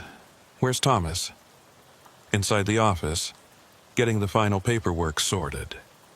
Gary gestured toward a small building adjacent to the loading area.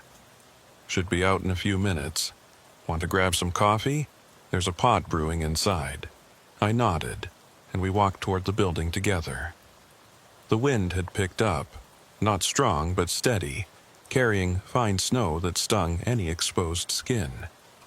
Inside, the building was blessedly warm, heated by a roaring propane heater in the corner. A young man was standing at a desk, going over papers with a clerk. He looked up as we entered. "Marcus?" he asked. "Yeah. You must be Thomas." He was younger than I'd remembered, maybe 28 or 29, with short dark hair and sharp, intelligent eyes. He stuck out his hand and we shook. "Good to meet you properly. I think we crossed paths once in Hay River?" "About 2 years ago," I confirmed. "You were hauling mining equipment."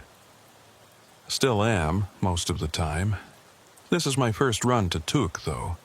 Been looking forward to it." Gary poured 3 cups of coffee from the industrial-sized pot sitting on a folding table, and we gathered around a map that the clerk had spread out on the desk. It showed our route from Inuvik to Tuktoyaktuk, about 150 kilometers if you went by the winter ice road. The summer route was longer, following the coast, but in February the ice road was the only option. "Weather update," the clerk said, pointing to a printout of the forecast. "System is still tracking to hit on the 24th, but it's moving faster than originally predicted. You'll want to be through the ice road section by early afternoon tomorrow, latest. After that, visibility will drop to near zero." "What's the ice condition?" Gary asked. "Reports from yesterday say it's good. Minimum 40 centimeters throughout, some sections over 60. No pressure ridges reported, no overflow. Should be smooth sailing if you follow the markers." We studied the map for another few minutes, discussing spacing, communication protocols, and contingency plans. The agreement was simple.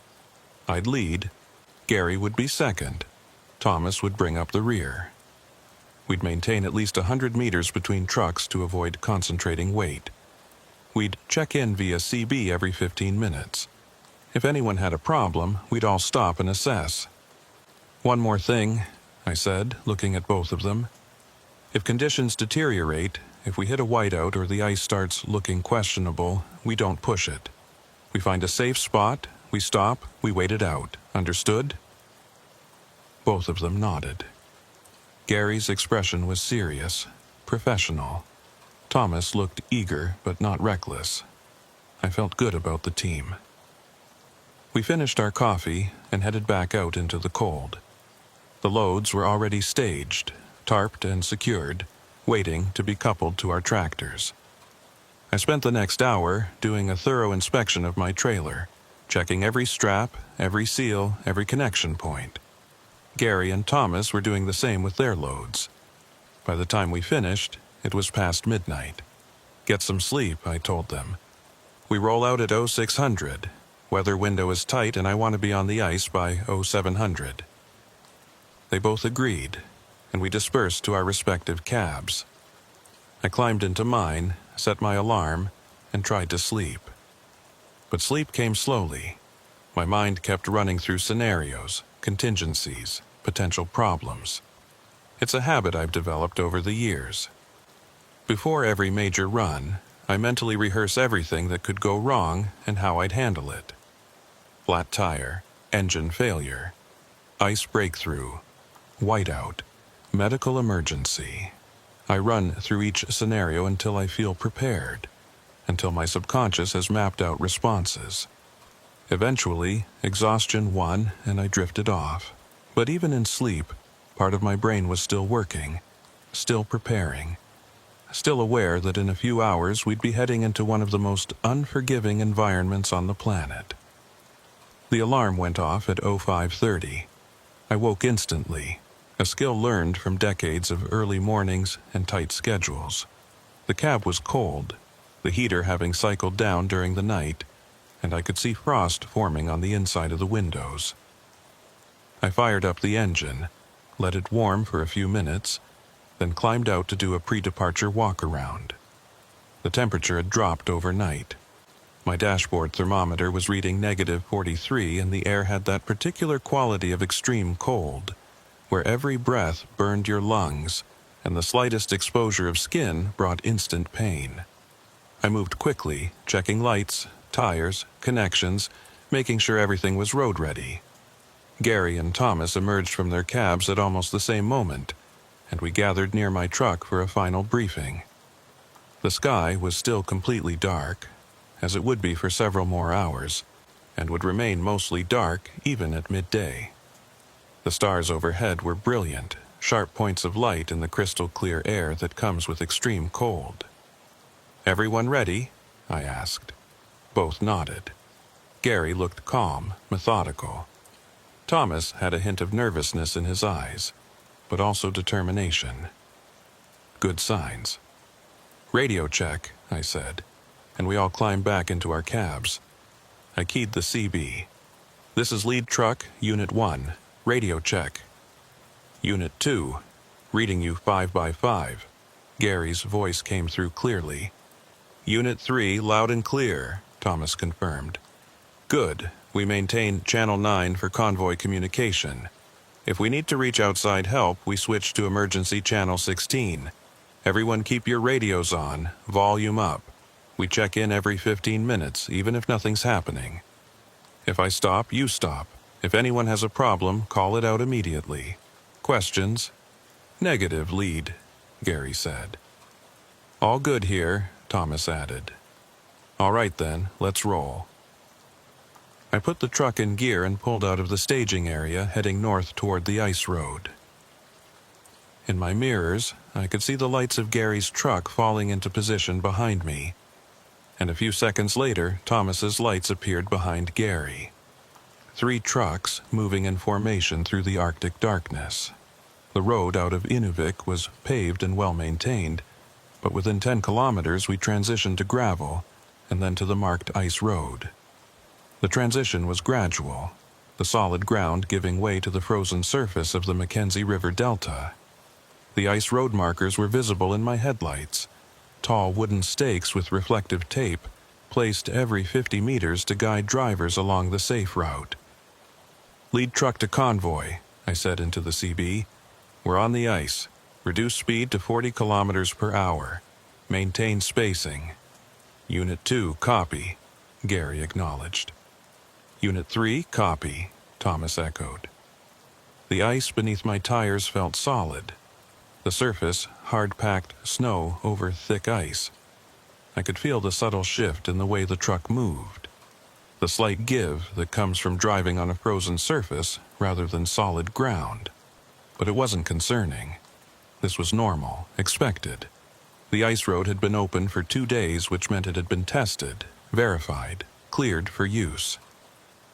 We drove in silence for the first 30 minutes, all of us focused on the road, on the spacing, on the conditions. The darkness was absolute beyond my headlights, a wall of black that pressed in from all sides. The only sound was the rumble of the engine and the crunch of tires on snow. Then, at 0645, I made my first radio check. Lead truck to convoy, status report. Unit 2, all good. Ice feels solid, visibility clear, Gary responded. Unit 3, no issues, running smooth, Thomas added. Copy that. Maintain speed and spacing, next check at 0700. We continued north.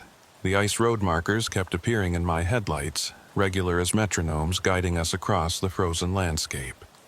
To my left and right, I could see nothing but darkness, but I knew what was out there. Vast expanses of frozen delta, dotted with islands of willow and spruce, broken by channels and overflow areas where the ice could be thin or non-existent. The markers defined the safe path, the route that had been surveyed and tested to ensure it could support the weight of heavy trucks. At 0700, I made another check. Everyone was still good. The temperature was holding steady at -43, no wind yet, which was fortunate. Wind can make extreme cold exponentially more dangerous, driving the wind chill down to life-threatening levels, and creating whiteout conditions even when there's no fresh snow falling. We'd been on the ice for almost an hour when I saw something that made me slow down. Ahead, maybe 200 meters, there was a dark patch on the surface. In the Arctic, dark patches on ice can mean several things. It could be overflow, where water has seeped up through cracks and frozen on the surface, creating a rough, dangerous texture. It could be thin ice, where the darker color indicates less snow cover and potentially weaker structure. Or it could be nothing, just a shadow or a trick of the light. I keyed the radio. Lead truck to convoy, slowing down to investigate potential hazard ahead. Maintain distance. Unit 2, copy, slowing down, Gary responded. Unit 3, understood, dropping back, Thomas said. I brought my speed down to about 20 kilometers per hour, watching the dark patch carefully as I approached. When I got closer, I could see what it was, a section where someone had plowed through drifted snow, exposing the darker ice beneath. Not a hazard, just a cosmetic difference, but I was glad I'd checked. Lead truck to convoy, false alarm, just exposed ice, no overflow, resuming normal speed. Unit 2, copy. Unit 3, understood. We continued on. The routine of checking in every 15 minutes became a comfortable rhythm, a reassurance that we were all still there, still together, still moving forward.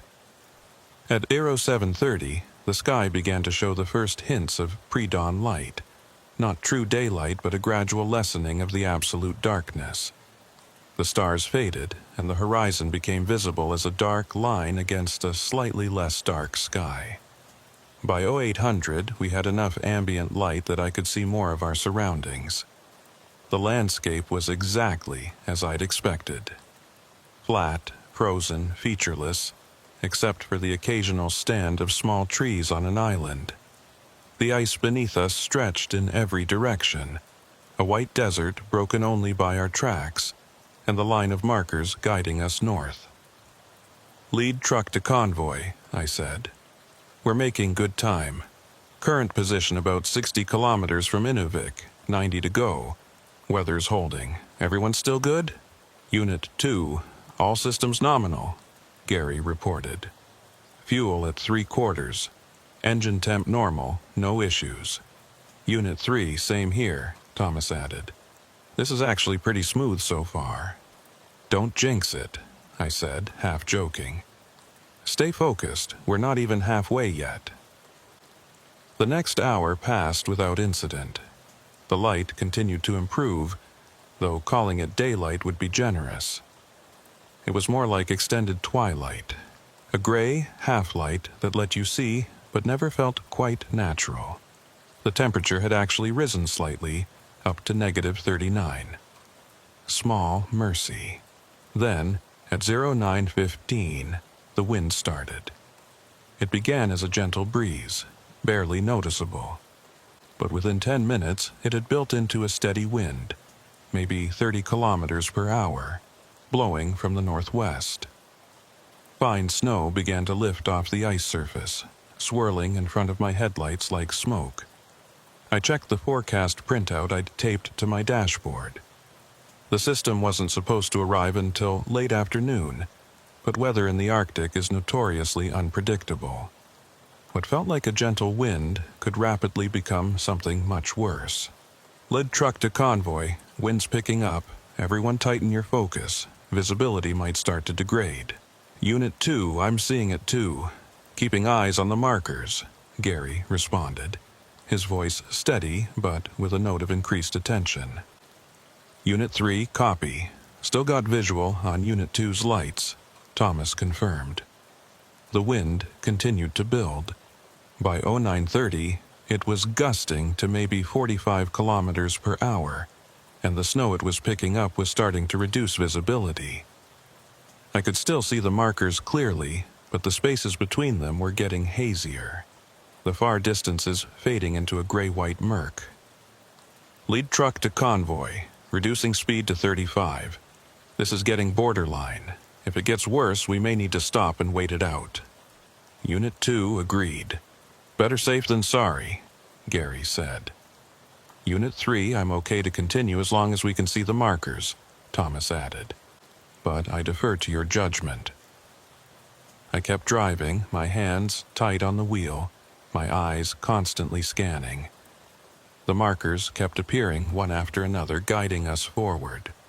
The wind was loud now, howling around the cab, buffeting the truck enough that I had to make constant small corrections to stay on track.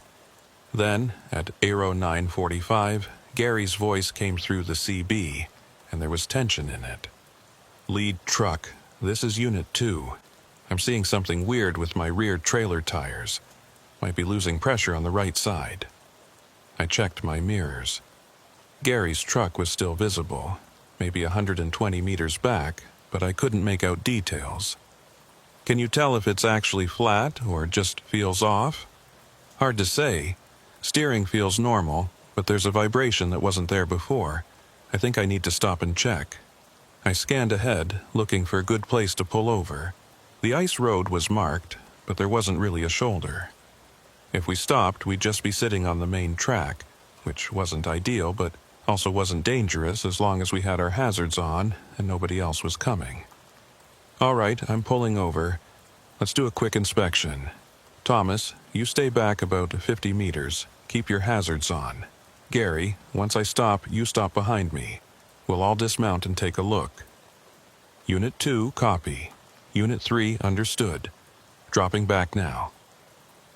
I slowed down gradually, watching for a section of ice that looked particularly solid and flat, and brought the truck to a stop. In my mirrors, I saw Gary's lights getting closer, and beyond them, Thomas's lights maintaining distance. The wind was shrieking now, and the snow it was carrying had reduced visibility to maybe 50 meters. I grabbed my parka and gloves, double-checked that I had my flashlight, and opened the door. The cold and wind hit me like a physical force, stealing my breath. I climbed down and made my way back toward Gary's truck, leaning into the wind, my boots crunching on the hard-packed snow. Gary was already out of his cab, moving toward his trailer. Thomas had stayed in his truck, as instructed, but I could see him watching us through his windshield. "Which side?" I shouted over the wind. "Rear axle, right side," Gary shouted back. We made our way around the trailer, and Gary shined his flashlight on the tires. I could see it immediately. The outermost tire on the right rear axle was noticeably lower than the others. Not completely flat, but definitely losing pressure. "Probably picked up something," Gary said, his voice muffled by his face mask. "Piece of ice, maybe, or a chunk of frozen debris. Punctured it slowly. Can you change it?" He looked at the tire, then at the conditions around us. The wind was getting stronger, the visibility worse. Changing a heavy truck tire in these conditions would take at least an hour, maybe more, and would expose us to extreme cold the entire time. "I can," he said slowly, "but I'd rather not do it here if we can avoid it." "How far to the next checkpoint?" I pulled out my GPS unit, which I'd been keeping in my interior pocket to keep it warm. The screen took a moment to refresh in the cold, then showed our position. About 40 kilometers to the first community on the far side of the delta. Small place, but they'll have shelter and maybe tools if we need them. Gary looked at the tire again, then back at me. "I think it'll hold for 40 kilometers. It's not completely flat, and we're not carrying maximum weight. If I keep my speed down and don't hit any rough patches, should be fine." I wasn't thrilled with the plan, but the alternatives were worse. Changing the tire here meant exposing ourselves to extreme cold for an extended period in deteriorating conditions. Trying to turn back meant adding another 60 kilometers to the trip. Moving forward was the least bad option. "All right," I said. "But we drop speed to 25 and you watch that tire constantly. First sign it's getting worse, we stop immediately and reassess." Agreed. We climbed back into our respective cabs. I keyed the CB. "Lead truck to convoy. Gary's got a slow leak in a rear tire. We're proceeding to the next community at reduced speed. Thomas, you drop back to 200 meters. If that tire blows, I don't want you caught in debris." "Unit 3, copy. Increasing distance now," Thomas responded. We got moving again, much slower now, and the wind continued to build. The conditions were officially deteriorating from uncomfortable to concerning. The snow being blown across the ice was creating a ground blizzard effect where you couldn't see the surface beneath you and the horizon disappeared entirely. I was navigating almost entirely by the markers, watching for each one to appear in my headlights, confirming we were still on the safe route. At 10:15, I made another radio check. Gary reported the tire was holding but losing pressure slowly. Thomas said he was fine, but visibility was getting bad. I agreed. This was approaching whiteout conditions, and we still had 30 kilometers to go. "Lead truck to convoy. If this gets any worse, we stop. I don't care if we're 10 kilometers from shelter. We're not driving blind." "Unit 2 agreed," Gary said. "Unit 3, I trust your call," Thomas added. We pushed on. Each kilometer felt like 10. The wind was a constant roar, and the truck was being buffeted hard enough that I was making continuous steering corrections. The markers kept appearing, thank God, steady and reliable. The only fixed points in a world that had become nothing but gray and white and howling wind. Then, at 10:45, something changed. The markers stopped. I slowed to a crawl, scanning ahead, looking for the next one. Nothing, just unbroken white. I checked my GPS. According to the coordinates, I was still on the ice road route. The markers should be there. It should be there. "Lead truck to convoy. I've lost visual on the markers, stopping to assess." "Unit 2, I can still see the last marker behind us," Gary said. "It's about 70 meters back." I put the truck in park and sat there, trying to understand what had happened. Markers don't just disappear. Either they'd been knocked down by wind, buried by drifting snow, or I'd somehow drifted off the marked route. But my GPS said I was where I was supposed to be. "I'm going out to look around," I said. "Stay in your trucks. I'll report back in 5 minutes. I climbed out into the maelstrom. The wind nearly knocked me over, and the blowing snow was so thick I could barely see my own truck. I walked forward slowly, sweeping my flashlight back and forth, looking for any sign of a marker. 30 meters ahead of my truck, I found one. But it was lying on the ice, the wooden stake broken off at the base. I kept walking, found another one 20 meters further, also down. And another. Something had knocked down at least 3 markers in a row. I made my way back to the truck, fighting the wind every step. Once inside, I keyed the CB, found the problem. Multiple markers are down, probably from the wind, but I found them, so we know we're still on the right track. I'm going to navigate by GPS for the next few kilometers until we pick up the marker line again. Unit 2, copy. I'll follow your tracks, Gary said. Unit 3, same here, Thomas confirmed. I put the truck back in gear and started forward, watching the GPS closely, cross-referencing with the map coordinates I'd memorized. The route should continue northwest for another 15 kilometers, then swing slightly west toward the community. We drove for 20 minutes, painfully slow, the visibility getting worse if that was even possible. Then, just when I was starting to think we'd have to stop and wait it out, the wind began to ease. Not much, just enough that I could start to see more than 10 meters ahead. And there, emerging from the blowing snow like ghosts, were the markers again, standing upright, intact, guiding us forward. Lead truck to convoy, we've got markers again. Looks like we're through the worst of it. Unit 2, I see them too, and my tire's still holding. Maybe another 15 kilometers? Gary sounded relieved. Unit 3, visibility is improving back here, Thomas added. I can actually see Unit 2's taillights now. We continued on, and Gary was right. The wind began to die down, and the snow stopped blowing. Within another 10 minutes, we could see a reasonable distance, maybe 100 meters. The gray light of the Arctic day had strengthened slightly, enough to see the vast expanse of ice around us and the dark line of land ahead. That's it, I said over the CB. That dark line ahead, that's the shore. We're almost off the ice. Another 10 minutes. We covered the last few kilometers without incident, and right at 11:30, my tires transitioned from ice to solid ground. The relief was immediate and profound. We'd made it across.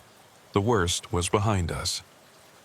Lead truck to convoy. We're off the ice.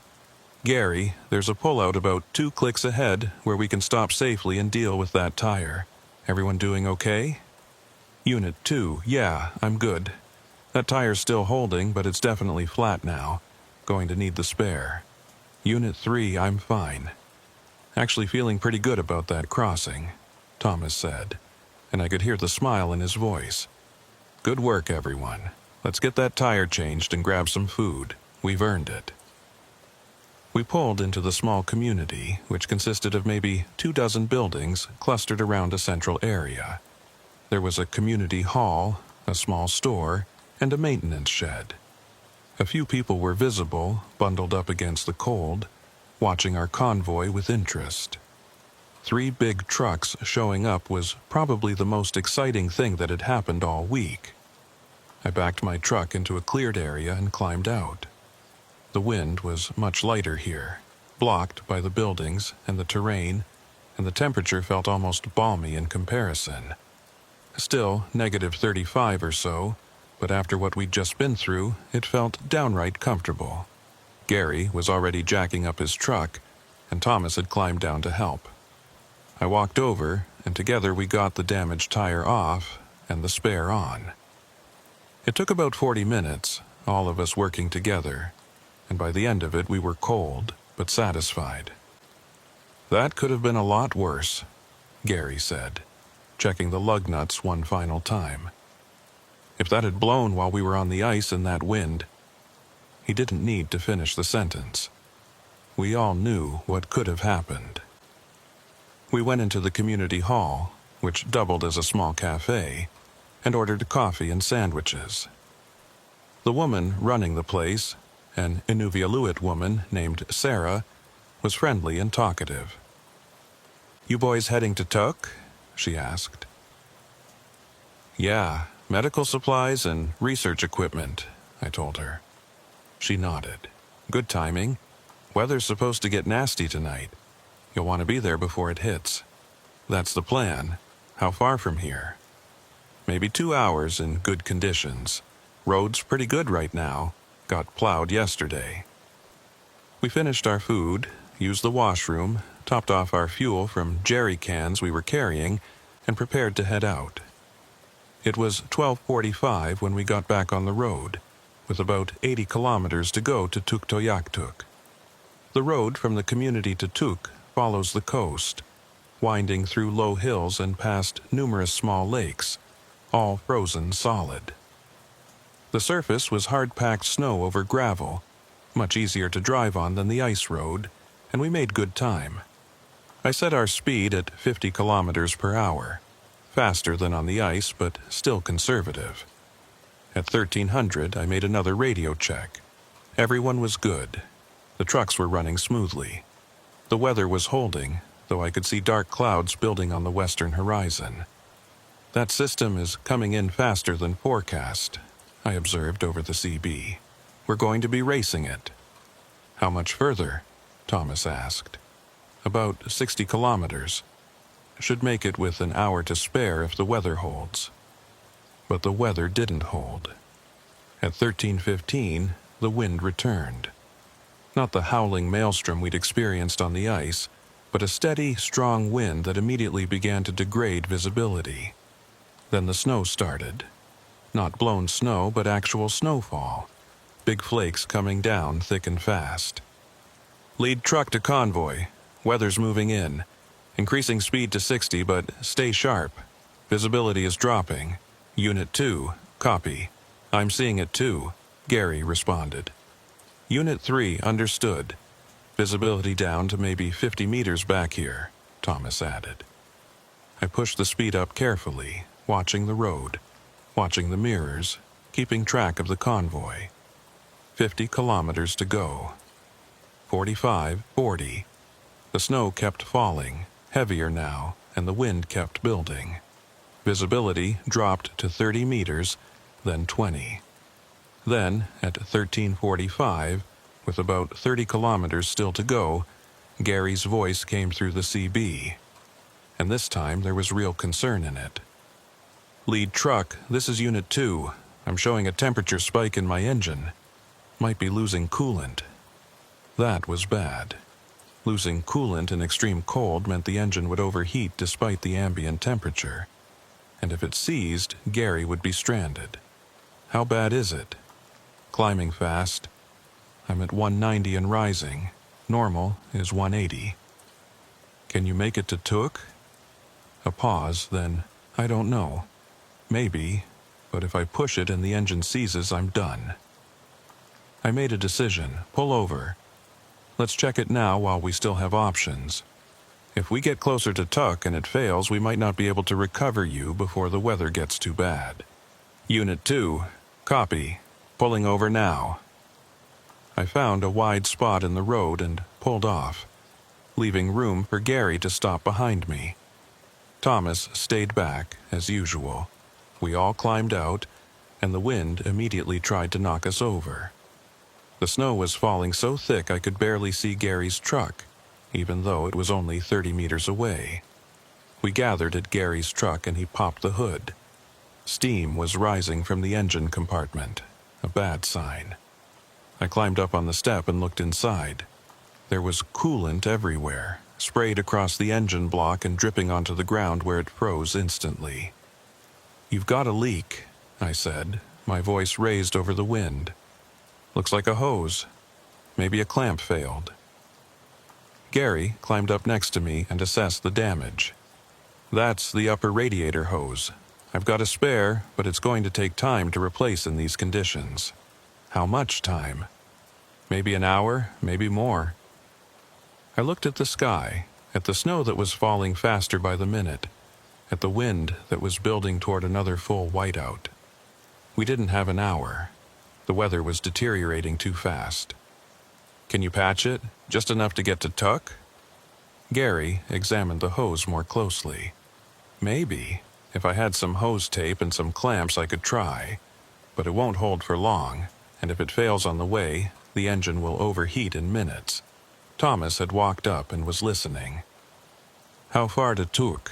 he asked. "About 30 kilometers. 20 minutes in good conditions, but these aren't good conditions." "What if we tow him?" Thomas suggested. "My truck can handle the weight. We chain our 2 trucks together. I pull him. He keeps his engine off to prevent damage. Once we get to Tuck, he can do a proper repair." I thought about it. It was risky. Towing on these roads in this weather wasn't something you did lightly. But the alternatives were worse.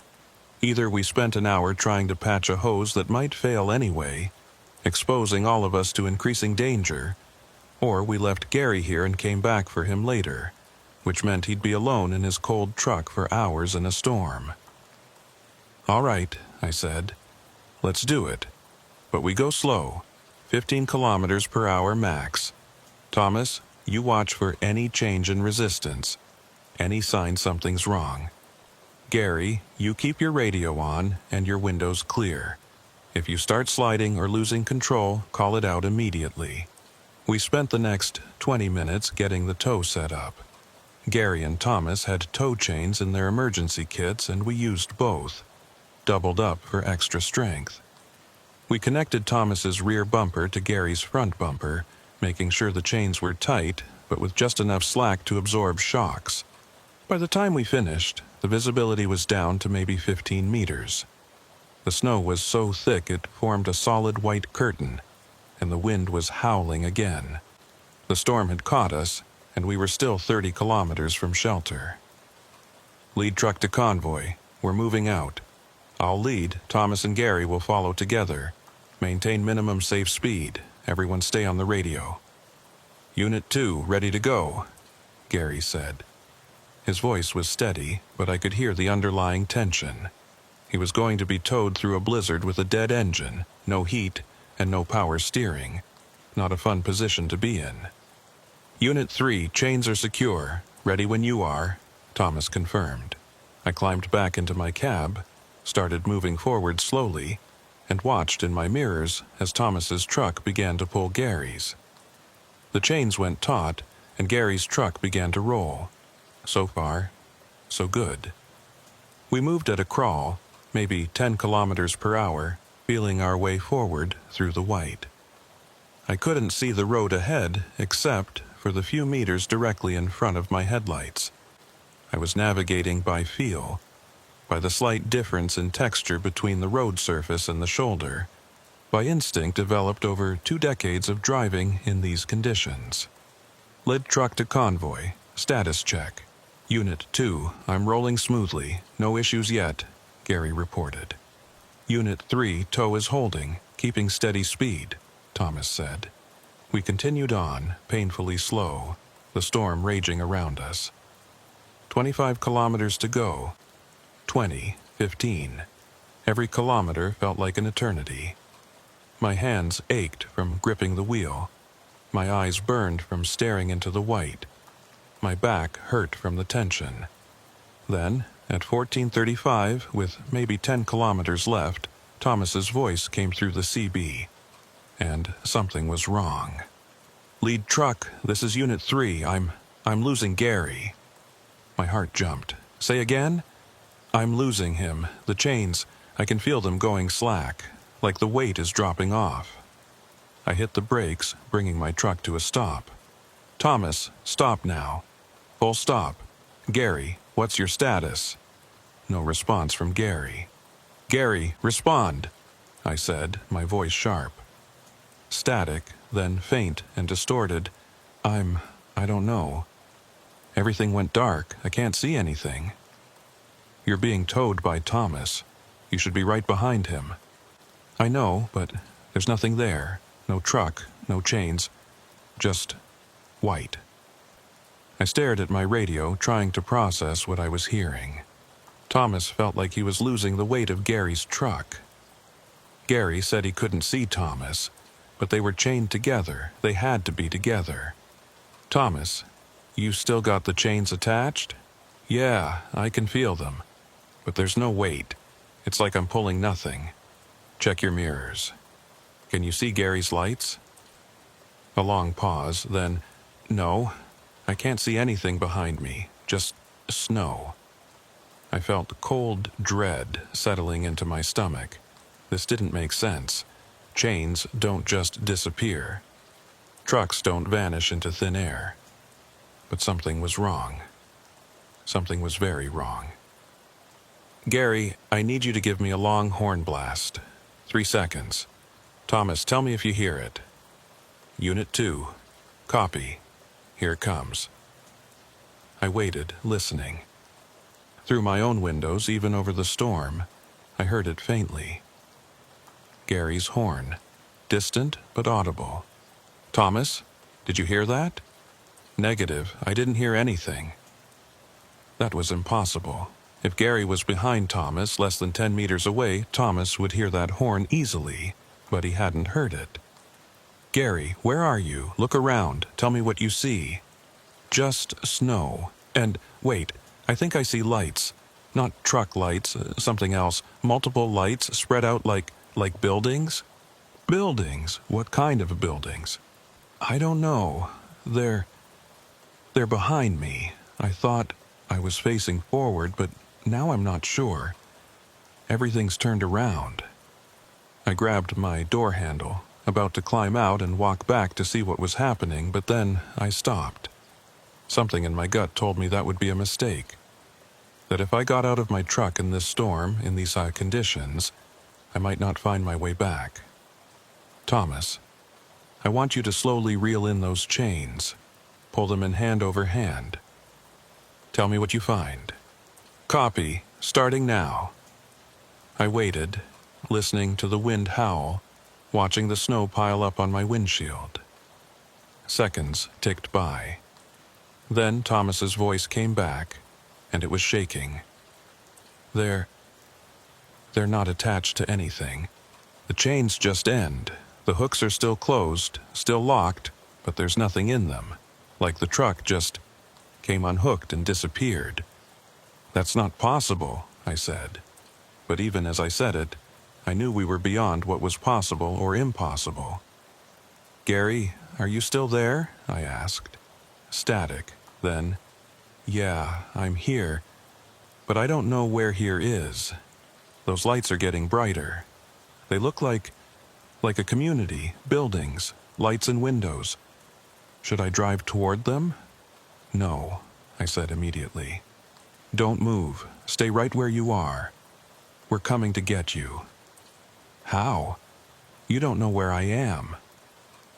He was right. I didn't know. But I also knew that letting him drive toward those lights, whatever they were, would be a mistake. Every instinct I had was screaming that. Gary, turn on your hazards, all your lights. Make yourself as visible as possible. Thomas, you stay right where you are. I'm going to come back, and we're going to figure this out. Copy, Thomas said.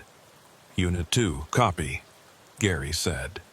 But his voice was getting fainter, more distant. I put my truck in park and grabbed my flashlight and emergency radio. I climbed out into the storm and immediately regretted it. The wind was ferocious, the snow blinding. I could barely see my own truck, and Thomas's was just a vague glow, maybe 20 meters behind me. I fought my way back to Thomas's truck and climbed up to his window. He rolled it down, and I could see the fear in his eyes. The chains are really not connected to anything? I shouted over the wind. He held up the end of the chain, showing me the hook. It was closed, locked in position, but empty. I don't understand how this happened. I felt him back there. I felt the weight, and then it just vanished. And you can't hear him on the radio? I hear him, but he sounds far away. Like he's on a different channel, even though we're all on the same frequency. I grabbed my own radio and keyed it. "Gary, this is Marcus. I need you to describe exactly what you see. Every detail." There was a delay, longer than there should have been, and then his voice came through faint and crackling. I'm in my truck. I can see the dashboard, the windshield. Outside, it's snowing, but lighter than before. I can see those buildings ahead, maybe 200 meters. They look real. There's smoke coming from chimneys. I can see movement in the windows. What about the road? Can you see the road? No, there's no road. I'm sitting on ice, I think, flat white in all directions except for those buildings. My mind raced, trying to understand. We'd been on solid ground, not ice. The community of Tuktoyaktuk was still 10 kilometers ahead. There shouldn't be any buildings where Gary was describing. "Gary, I need you to check your GPS. Tell me your coordinates." Another delay. Then, "GPS isn't working. It says no signal." "What about your compass? Which direction are the buildings?" "North. They're north of me." That made no sense. We'd been heading north. If Gary had somehow gotten turned around, the buildings should be behind him, not ahead of him. Unless he was somewhere else entirely. Somewhere that wasn't on any map. "Thomas," I said, turning to the younger driver, "have you ever heard of anything like this? Trucks disappearing? Drivers getting lost even though they're supposed to be right next to someone?" He shook his head, but there was recognition in his eyes. "Not personally, but I've heard stories. Old-timers talk about it sometimes when they've had a few beers and the roads come up. About drivers who went missing on the ice roads, who were never found even though search parties went out immediately. About trucks that showed up days later in places they couldn't possibly have reached. They say the ice plays tricks, that sometimes, in bad weather, reality gets thin." I didn't believe in supernatural explanations. I was a practical man, a man who dealt with mechanical problems and weather patterns and logistics. But I also couldn't explain what was happening. Gary's truck had been physically chained to Thomas's. You can't unchain a truck without someone actively unhooking the chains, and yet the chains were empty. "Gary," I said into the radio, "I need you to trust me. Don't drive toward those buildings. Don't get out of your truck. Just stay put. Keep your engine running. Keep warm. We're going to find you." "How?" His voice was getting even fainter now, like he was moving away despite being stationary. "I don't know yet, but we will. Just stay put." "Marcus, those lights, they're beautiful. They're calling to me. Maybe someone there can help." "Gary, no, listen to me. Do not go to those buildings." But even as I said it, I could hear the doubt in my own voice. What if those were real buildings? What if there was a community there that could help him? What if I was wrong? "I'm going to go check," Gary said. "Just get close enough to see, to confirm someone's there." "Gary, don't..." The radio went dead. Complete silence except for the carrier wave hiss. "Gary! Gary, respond!" I shouted into the mic, but there was nothing. Just empty static. I looked at Thomas. His face was pale, his eyes wide. "What do we do?" he asked. I stood there in the screaming wind, holding a radio that had gone silent, staring at a young driver who was looking to me for answers I didn't have. And I realized that I'd been wrong. I'd thought the hardest part of this journey would be the ice roads, the weather, the mechanical challenges. But I'd been wrong.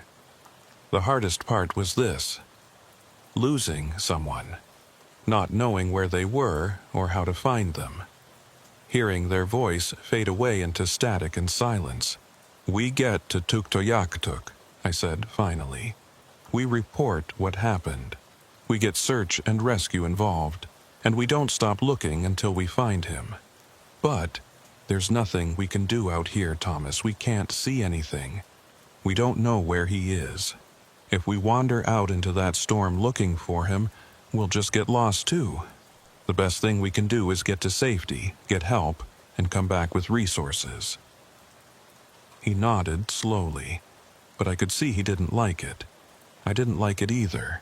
Everything in me wanted to stay here, to keep calling Gary on the radio, to somehow will him back into existence, but that wasn't going to help. We got back in our trucks and I led the way forward. Thomas followed, alone now, his chains coiled in the back, empty hooks swinging in the wind. We drove through the storm, slowly, carefully, covering the last 10 kilometers in near-zero visibility. And when we finally saw the lights of Tuktoyaktuk ahead, solid and real and exactly where they were supposed to be, I felt no relief. Just a hollowness in my chest, an awareness that something fundamental had gone wrong. We pulled into the community and went straight to the local RCMP station. I reported everything to the constable on duty, a young man who listened with increasing skepticism as I described what had happened. He clearly thought I was confused, that maybe the chains had failed and Gary had slid off the road, that we'd lost track of him in the storm. But I knew that wasn't what had happened. Gary hadn't slid off the road.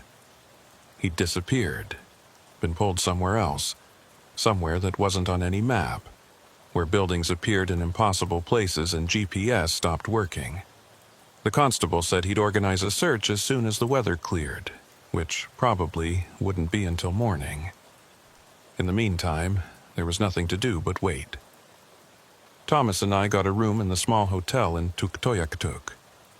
We tried to sleep, but neither of us could. We just lay there in the darkness, listening to the wind howl outside, thinking about Gary out there somewhere, lost in the white, and wondering if we'd ever see him again. Morning came slowly. The storm had blown itself out sometime around 0400, leaving behind a landscape transformed by drifted snow and an eerie, crystalline silence. The temperature had dropped again, down to -48, and the air was so still and clear you could see for kilometers in every direction. Thomas and I were at the RCMP station by 0630, along with Constable Matthews, the officer we'd reported to the night before. He'd been joined by 2 other officers who'd driven in from Inuvik overnight, along with a search and rescue coordinator named Robert Kavik, an experienced Inuvialuit tracker who knew the region better than anyone. We spread maps out on the table and went over everything again. I described the exact location where we'd been when Gary disappeared, the conditions, what he'd said on the radio about seeing buildings to his north. Robert listened carefully, asking occasional questions, his weathered face expressionless. "These buildings he saw," Robert said when I finished. He said they were north of him? That's what he said. With smoke from chimneys, lights in the windows, looked real. Robert exchanged a glance with Constable Matthews. "There's nothing north of that location. Just ice and tundra for 100 kilometers. No communities, no structures." "I know. That's what makes this so strange." "And his GPS stopped working?" "He said no signal." Robert nodded slowly. "Sometimes that happens out there, especially in bad weather. Atmospheric interference, magnetic anomalies, we don't always understand it, but buildings appearing, that's different." "You've heard of this before?" I asked. He was quiet for a moment. Then, "I've been doing search and rescue in this territory for 30 years. I've seen things that don't make sense. Found people in places they couldn't have reached. Had rescue beacons lead us to empty spaces. We have a phrase in Inuvialuktun, Tunigruktak. It means that which tricks you. The land, especially in winter, sometimes it tricks you. Shows you things that aren't there. Hides things that are. But Gary was chained to another truck. Physically chained. You can't trick physics." "I know," Robert said. "That's what concerns me. If he'd just gotten lost in the storm, we'd find tracks, find evidence. But what you're describing..." He trailed off, shaking his head. "We'll go look," we'll bring equipment, radios, heat scanners. If he's out there, we'll find him. The search team assembled within the hour. 2 RCMP vehicles, Robert's truck, which was set up for search and rescue operations, and my own truck. Thomas was going to stay in Tuktoyaktuk, partly because his truck was needed here to complete the delivery of his cargo, and partly because someone needed to maintain communication in case Gary made contact somehow. We headed out at EO 800, retracing the route from the day before. The road was drifted in places, and we had to plow through some deep sections, but within an hour we reached the spot where Gary had disappeared. I recognized it by the distinctive rock formation on the left side of the road and by the disturbed snow where we'd stopped. We parked and got out. The scene was exactly as we'd left it. Thomas's tire tracks leading to where he'd stopped. The marks where I'd pulled over, and the churned up snow where we'd set up the tow chains. But no sign of Gary's truck, no tracks leading away. Nothing. Robert walked in a wide circle around the area, studying the snow, looking for any trace. The RCMP officers did the same, spreading out, checking every drift and hollow. I stood near my truck, staring at the empty space where Gary's truck should have been, trying to understand. "Marcus," Robert called out. "Come look at this." I walked over to where he was crouching, about 30 meters from the road. He pointed at the snow. "See that?" I looked, but all I saw was smooth, wind-sculpted snow. What am I looking at? The texture. See how it's different here? Smoother, like it's been compressed, and here. He moved a few meters to the right. And here. I followed his pointing finger and began to see it. A pattern in the snow, subtle but present. It looked almost like tire tracks, but they didn't lead anywhere. They were just impressions, isolated sections of track that appeared and disappeared, seemingly at random. "Like a truck was here," Robert said. "But the tracks don't connect. They're pieces, fragments." One of the RCMP officers, a woman named Sergeant Doucette, came over with a radio direction finder. "I'm picking up a faint signal," she said. "Same frequency as the CB radio the missing driver was using, but it's coming from..." She adjusted the antenna, swept it around. "North, about 2 kilometers north." "That's off the road," Constable Matthews said. "There's nothing that way." "Let's check it out," Robert decided. "Marcus, you stay with the vehicles. We'll go on foot. If we're not back in an hour, call it in." They geared up with backpacks full of emergency equipment and started hiking north, across the open tundra. I watched them until they were small figures in the distance, then climbed back into my truck to wait. The silence was profound. No wind, no sound, just the vast, empty whiteness and the enormous sky. I tried Gary's radio frequency again, calling out every few minutes, but got no response. Just that carrier wave hiss that meant the frequency was open, but nobody was transmitting. 45 minutes later, my radio crackled. It was Robert. "Marcus, we found something. You should come see this. Bring your truck, head northeast from your position, follow our tracks." I started the engine and carefully drove off the road, following the footprints they'd left in the snow. The truck handled it well, the big tires finding purchase even in the deeper sections. After about 15 minutes of slow driving, I saw them ahead, 4 figures standing in a group, looking at something on the ground. I pulled up next to them and climbed out. They were gathered around what looked like debris, scattered pieces of something. I got closer and felt my stomach drop. It was cargo.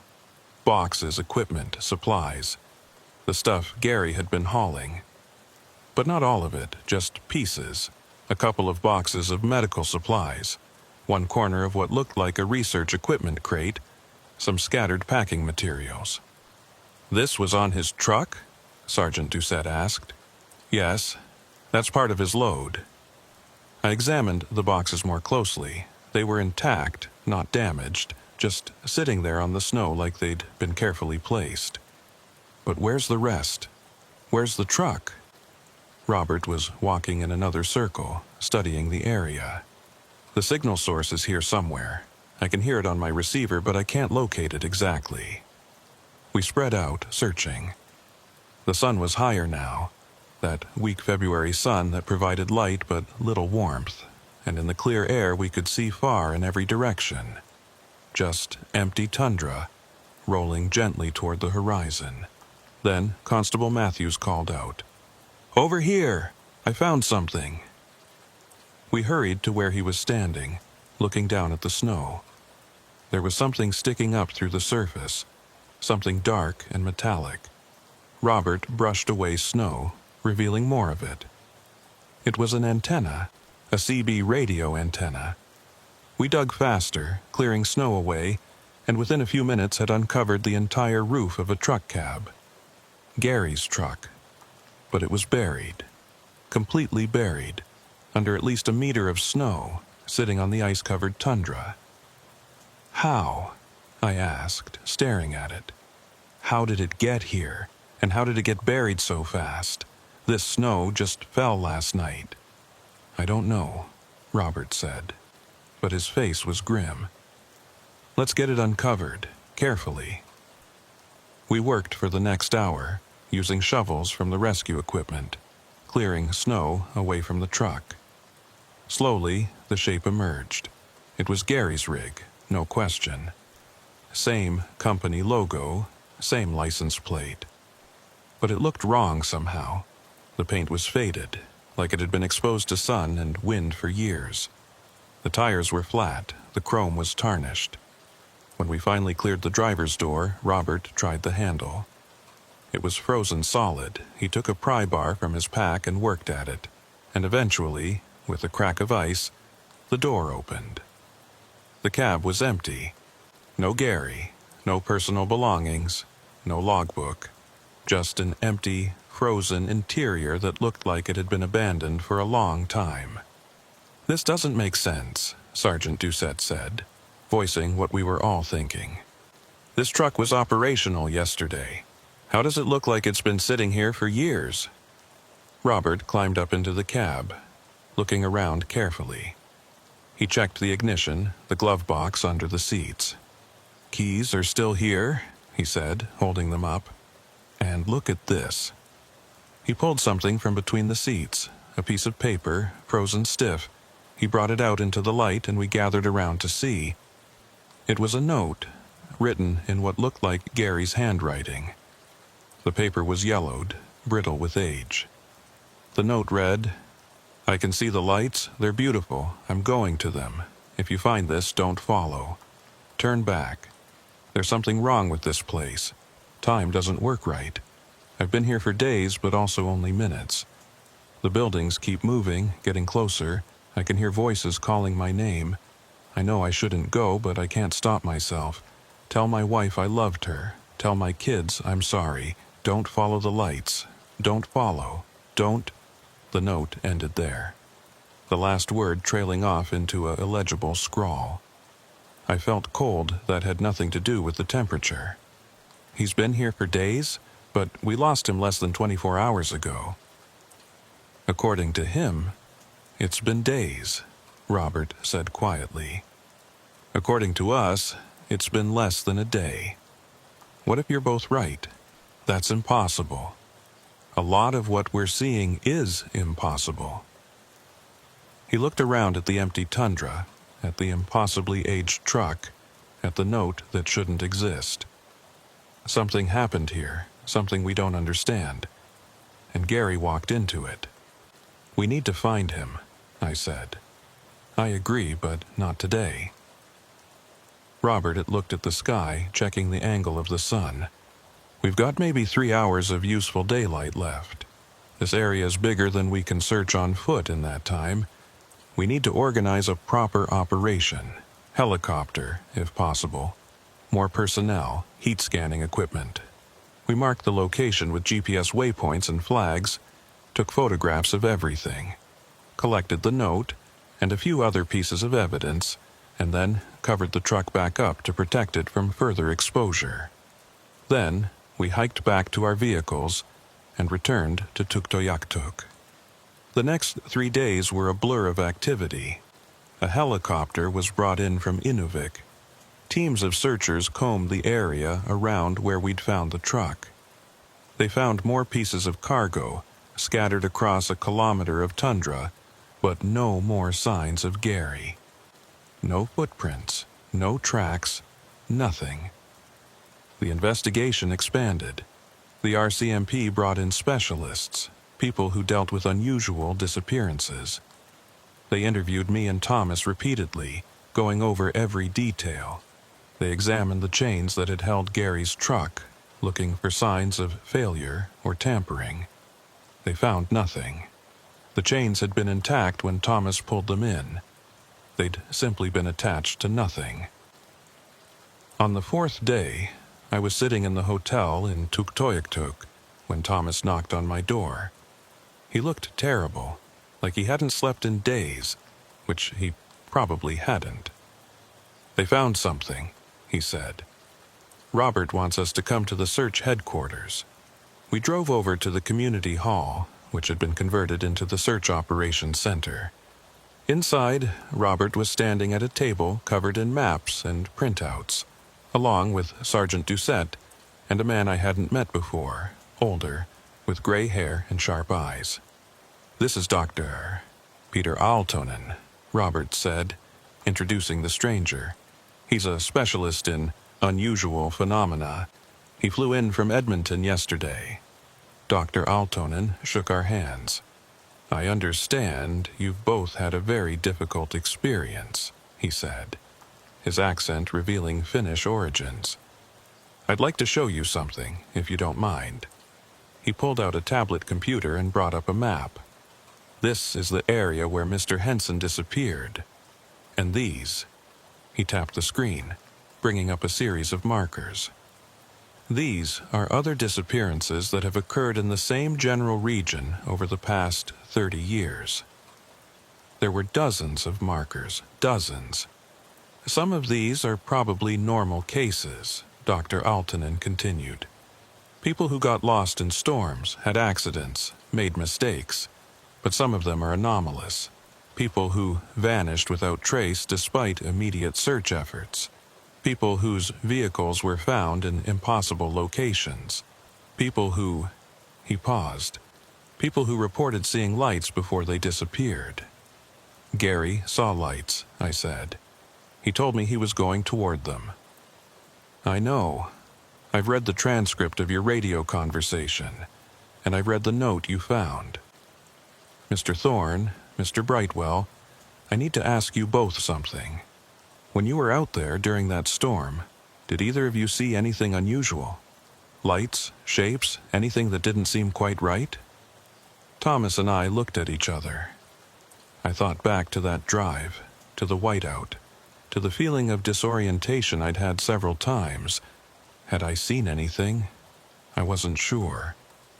"I saw something," Thomas said quietly. "Right before Gary disappeared, I saw... It was in my mirror, just for a second. Lights, but not like truck lights. More like aurora lights. But low, on the ground, moving. I thought it was just a reflection or my eyes playing tricks. Where were these lights? Behind me. Where Gary's truck was, or where it should have been." Dr. Aaltonen nodded, like this confirmed something. "I've been studying these disappearances for years. There's a pattern. They always happen during storms, during periods of extreme cold, in areas where the magnetic field is unstable. And witnesses, when there are witnesses, often report lights. Not regular lights. Aurora-like phenomena, but behaving in ways the aurora doesn't normally behave." "What are they?" I asked. He spread his hands. "I don't know. Nobody knows. Some researchers think it's a natural phenomenon we don't understand yet, some kind of interaction between the magnetic field and atmospheric conditions. Others think..." He trailed off. "Think what?" Thomas pressed. Others think it's something else, something that exists in the spaces between normal reality, something that becomes accessible when conditions are right, when the boundaries are thin. I wanted to call it nonsense, wanted to dismiss it as superstition and pseudoscience, but I'd seen the evidence. I'd seen an intact truck chain attached to nothing. I'd seen a truck that had aged years in less than a day. I'd read a note from a man who said he'd been lost for days, even though we'd only lost contact with him hours before. "Can we get him back?" I asked. "If he's wherever he is, can we reach him?" Dr. Altonen's expression was sympathetic but not hopeful. In 30 years of documented cases, no one who's walked toward those lights has ever come back. "I'm sorry." We sat in silence for a long moment. Then Robert spoke up. "The search is being suspended. We've covered every square kilometer within a 10-kilometer radius. We found no trace beyond what we discovered on the first day. The RCMP is classifying this as a disappearance pending further investigation." "That's it?" Thomas said, his voice rising. "We just give up?" "We're not giving up," Sergeant Doucette said firmly. "The case stays open. If any new evidence emerges, if anyone reports seeing Mr. Henson, we respond immediately. But we can't keep 20 people out in the field indefinitely when we have no leads." I understood the logic, but it felt wrong. Felt like we were abandoning Gary. But what else could we do? We couldn't search forever. We couldn't check every square meter of the Arctic tundra. "I want to see where his truck was found one more time," I said. "Before I leave. Just me. Just to say goodbye, I guess." Robert looked at Sergeant Doucette, who nodded. "I'll drive you out there tomorrow morning," Robert said. "Conditions are good. Should be safe." The next morning, Robert and I drove out to the site. The sun was up, such as it was, and the visibility was perfect. We parked near the flags marking the location and walked to where Gary's truck had been found, though it had been moved to Tuktoyaktuk for forensic examination. I stood there on the empty tundra, looking north toward where Gary had said the buildings were. I couldn't see anything, just endless white rolling gently to the horizon. "You think he's still out there?" I asked Robert. "I don't know," he said honestly. "I've seen a lot of strange things in this territory. I believe there are places where the normal rules don't apply, where reality is thinner. My grandfather used to tell stories about them, called them threshold places. Said you had to be careful around them, respect them, or they'd take you. Do you believe that?" He looked at me. "I believe that we don't understand everything about this world, and I believe that sometimes people step through doors they can't come back from." We stood there for a while longer, and then I heard it. Faint, almost inaudible, but there. A voice on the wind. Northbound. I looked at Robert. "Did you hear that?" He nodded slowly. "I heard something, but it could just be the wind." "No," I said. "That was a voice. That was the word I kept hearing on the radio during the drive. Northbound." Robert's hand moved to his radio. "We should go. Wait." I pulled out my own CB radio, one of the handheld units I'd brought from my truck. I keyed it, broadcasting on the frequency we'd been using during the convoy. Gary, if you can hear me, respond. This is Marcus. We're still looking for you." Static, wind, nothing. Then, so faint I almost missed it. "Can't come back, too far. They won't let me." My blood went cold. Gary, where are you?" "North, always north, following the lights. Beautiful lights. Can't stop." Don't follow." "Gary, we can help you. Tell us exactly where you are." "I don't know. Everywhere, nowhere. Time is wrong here. I've been walking for years, or maybe minutes." There are others, other drivers. They're all walking north, toward the lights. We can never reach them. We just keep walking. Gary. The signal cut out. I tried calling again, over and over, but there was no response. Just the empty hiss of dead air. Robert put his hand on my shoulder. We need to leave, now. We got back in his truck and drove back to Tuktoyaktuk in silence. That night, I couldn't sleep. I kept thinking about Gary's voice, about what he'd said. Other drivers, all walking north. Never reaching the lights, trapped in some place where time didn't work right. The next morning, I loaded up my truck and prepared to leave. Thomas had left the day before, taking his cargo back to Inuvik, unable to stay any longer. I understood. This place was starting to feel wrong, tainted by what had happened. Before I left, I stopped by the RCMP station to say goodbye to Constable Matthews. "If you hear anything," I said, "anything at all, call me." "I will," he promised. "Drive safe, Marcus. And if you ever come through here again—" "I won't," I said. And I meant it. The drive back to Inuvik was uneventful. The weather held. The ice road was stable. It was like the territory was giving me a pass, letting me leave without incident. I should have been relieved. Instead, I just felt hollow. I delivered my cargo in Inuvik, filed my reports, and collected my pay. Then I drove to Gary's house. His wife answered the door.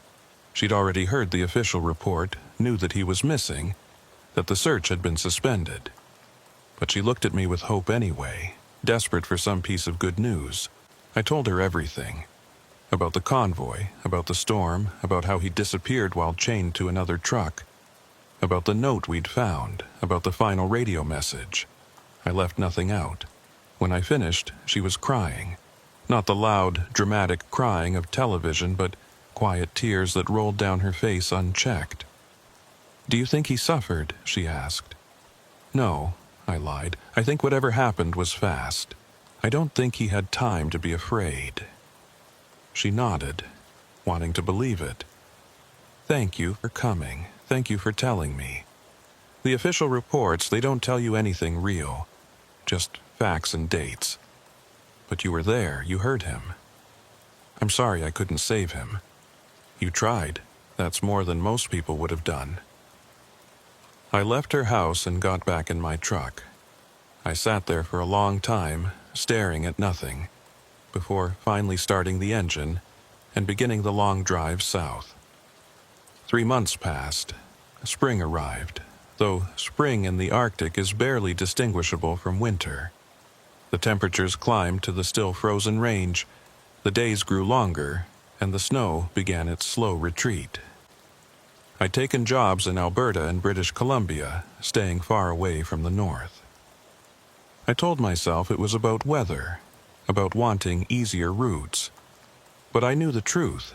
I was afraid of what I'd seen, of what had happened to Gary, of the voices on the radio that called out northbound like a summons. Then, one evening in early May, I got a call from Thomas. "Marcus, it's Thomas Brightwell from the convoy. Can we talk?" I pulled over at a rest stop and called him back. "Thomas, how are you?" "Not great," he admitted. "I need to tell you something. Something's been happening." "What kind of something?" "I've been seeing things, hearing things. On every run I do, especially if I'm driving at night or in bad weather. Lights in my mirrors that shouldn't be there. Voices on the radio calling my name. And last week..." He paused. "Last week, I saw Gary." My hand tightened on the phone. "You saw him? Where?" "I was driving outside of Yellowknife late at night. There was a figure on the side of the road hitchhiking. I passed him, and then I looked in my mirror, and it was Gary. I'm certain it was him. Same face, same build, wearing the same parka he had on that day. I hit the brakes, got turned around, went back to where I'd seen him. But he was gone. Just empty road." "You're sure it was him?" As sure as I can be. Marcus, I think he's trying to reach us, trying to tell us something. Or something's using his image, I said, the words tasting bitter. Dr. Altonen warned about this, about how the phenomenon might try to lure people back. I know. But what if it really is him? What if he needs help? Thomas, Gary's gone. You heard the message. He said not to follow. We have to respect that. But, no. Listen to me. Whatever you're seeing, whatever you're hearing, you don't follow it. You don't investigate. You keep driving. You get to where you're going and you ignore it. Understood? He was quiet for a long moment. I don't know if I can do that. You have to. Because if you don't, you'll end up like Gary, and I can't lose another driver. We talked for a while longer, and I tried to convince him to take some time off, to see someone who could help him process what had happened. He said he'd think about it, but I could hear in his voice that he wasn't convinced. A week later, I got another call. This time, it was Robert Kavik. Marcus, we have a situation. Thomas Brightwell left Inuvik 2 days ago, heading south. He was supposed to check in at Norman Wells, but he never arrived. His GPS tracker shows him stopped on the Dempster Highway, about 60 kilometers south of Inuvik, and it hasn't moved in 18 hours. My stomach dropped. You think he went looking for Gary? I think he saw something, and I think he went after it. I'll come up. Give me 2 days, I'll be there. Marcus, you don't have to... Yes, I do. Thomas is young. He doesn't know what he's dealing with. I'm not losing another one. I loaded up my truck that night and started driving north. The trip felt surreal, like I was rewinding time, going back to a place I'd sworn I'd never return to. But I couldn't leave Thomas out there, not after what had happened to Gary. I reached Inuvik 36 hours later, having pushed through with minimal stops. Robert met me at the staging area, along with Sergeant Doucette and 2 other RCMP officers. We've got his exact location from the GPS, Robert said, showing me a map. He stopped here, just off the highway. Aerial surveillance shows his truck is intact, no signs of accident or mechanical failure, but there's no movement. No heat signature from the cab. How long since he activated his emergency beacon? He didn't. That's part of what's concerning. If he was in trouble, he should have hit the beacon, but he didn't. We drove out to the location, a convoy of 4 vehicles. The weather was good, clear, and relatively warm for May, maybe -5 Celsius. We should have been able to spot his truck from kilometers away. But as we approached the coordinates, I didn't see anything. Are we sure this is right? I asked Robert, who was driving the lead vehicle. GPS says this is it. His tracker is pinging from right here. We stopped, got out, looked around. The highway was empty. No truck, no tracks. Nothing but tundra and gravel road stretching in both directions. This doesn't make sense, Sergeant Doucette said, checking her own GPS unit. His tracker is active, and it's showing him at these coordinates, but there's nothing here. One of the other officers, a younger guy named Constable Lemieux, walked out onto the tundra, scanning with a radio direction finder. I'm getting a signal, same frequency as his emergency locator. It's coming from... He adjusted the antenna. Below us? Robert knelt down and examined the ground. The permafrost is melting unevenly here. See these depressions? These could be thermokarst features, places where ice wedges have melted and created voids. You think his truck broke through? I think it's possible. But it would take extraordinary conditions. The permafrost here should be stable this time of year. We spread out, searching. And about 20 meters from the road, Constable Lemieux called out, "Found something!" We hurried over. He was standing next to a depression in the ground, maybe 3 meters across. And at the bottom of that depression, barely visible under a layer of dirt and melted vegetation, was metal, chrome, a mirror, Thomas's truck. It was sinking into the ground. How? I asked, staring at it. How is this happening? Robert shook his head. I don't know. This shouldn't be possible. The ground here is stable. There's no reason for thermokarst to form this quickly, and even if it did, a truck of that size should rest on the frozen layer below, not sink through. It's like it's being pulled down, Sergeant Doucette observed, like something underneath is drawing it in. We tried to approach closer, but the ground around the depression was unstable, threatening to give way. Robert called for specialized equipment, ground-penetrating radar, structural engineers. Within a few hours, a team arrived and set up. The radar results were impossible. According to the scans, Thomas's truck was approximately 15 meters below the surface, suspended in a void that shouldn't exist. The permafrost layers showed on the scan, solid and intact, but there was a vertical shaft through them, perfectly straight, leading down to where the truck was. It's like a tunnel, the engineer said, studying the readouts. But there's no physical evidence of a tunnel. The permafrost on either side is intact. The truck is just there, in a space that doesn't exist. They tried drilling down to it, but the drill kept hitting the permafrost layers, solid and impenetrable. They tried excavating from the side, but the ground was frozen solid. Every attempt to reach the truck failed, and inside the truck, according to the heat scanners, there was a human heat signature. Faint but present, Thomas was in there, 15 meters underground, in a space that couldn't exist, and we couldn't reach him. We need to try something different, I said. Something nobody's thought of yet. Like what? Sergeant Doucette asked. I didn't have an answer, but Dr. Altonen did. He arrived that evening, having flown in from Edmonton when he heard about the situation. He examined all the data, studied the scans, and then asked to speak with me privately. We walked away from the rest of the group out onto the tundra where we couldn't be overheard. Marcus, I need to ask you something, he said. When you were on that convoy, when Gary disappeared, you said you heard voices on the radio. The word northbound. Did you hear anything else? Any other messages? I thought back. Gary said he heard voices calling his name. Thomas said he saw lights in his mirrors. And just before Gary disappeared, Thomas mentioned seeing something like aurora lights low to the ground. Dr. Altonen nodded.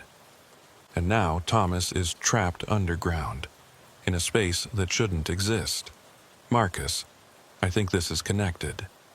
I think whatever took Gary is now taking Thomas.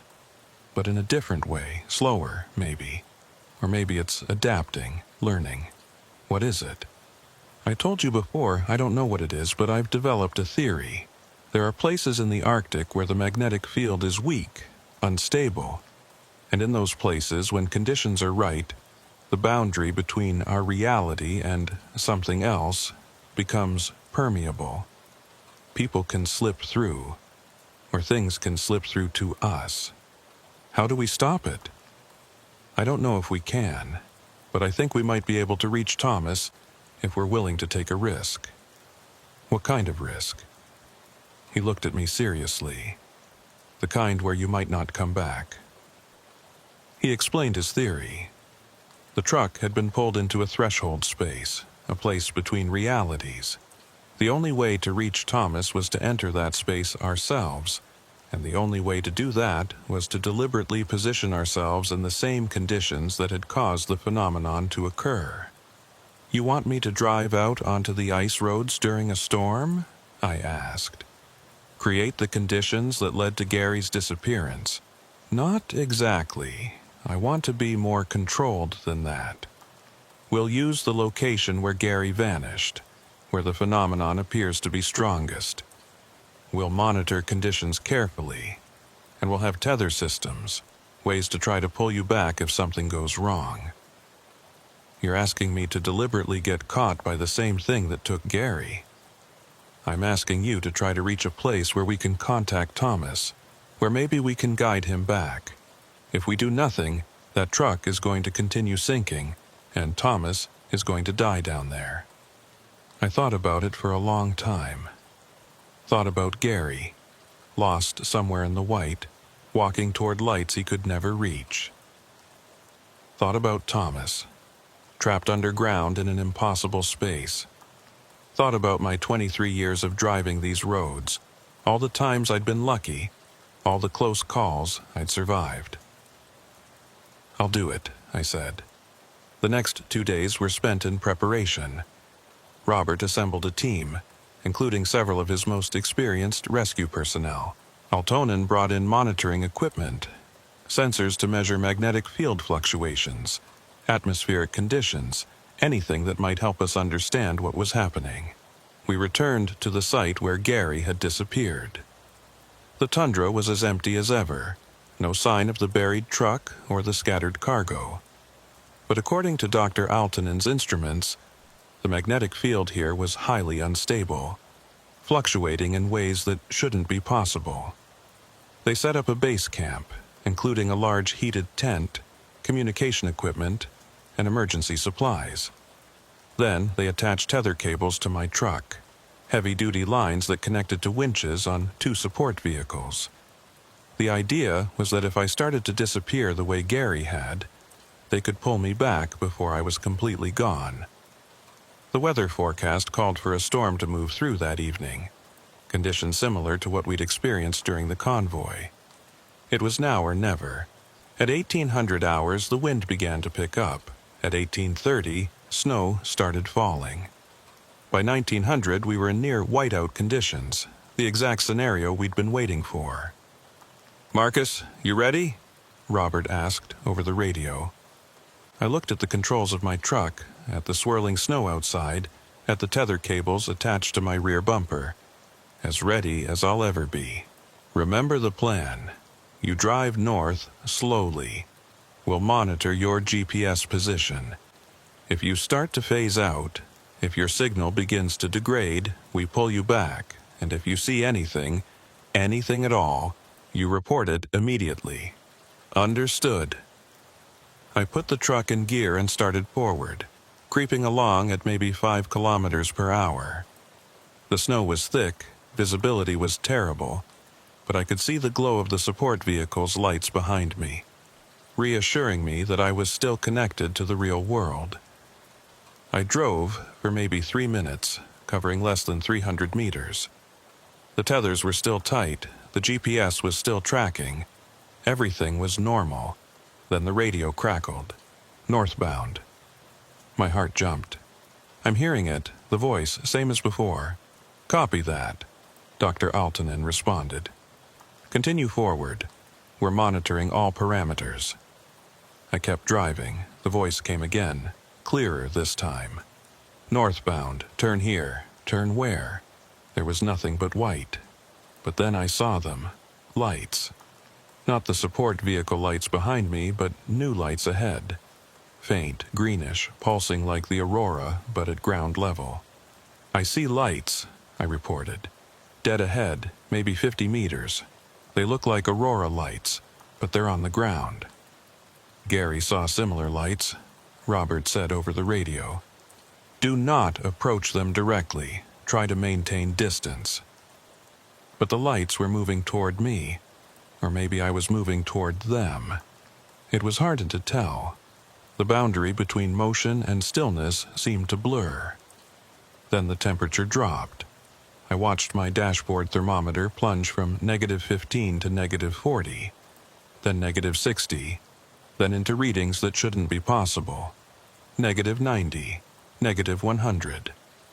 "Temperature's dropping," I said, my breath fogging despite the heater running full blast. "Dropping fast." "Your GPS signal is degrading," Dr. Altonen reported. "You're starting to phase. We need to pull you back." "Not yet. I need to get closer to those lights. If there's a way to reach Thomas, it's through there." "Marcus, this is too dangerous. I'm going in." I drove toward the lights, and as I got closer, the world around me changed. The snow stopped falling. The wind stopped blowing.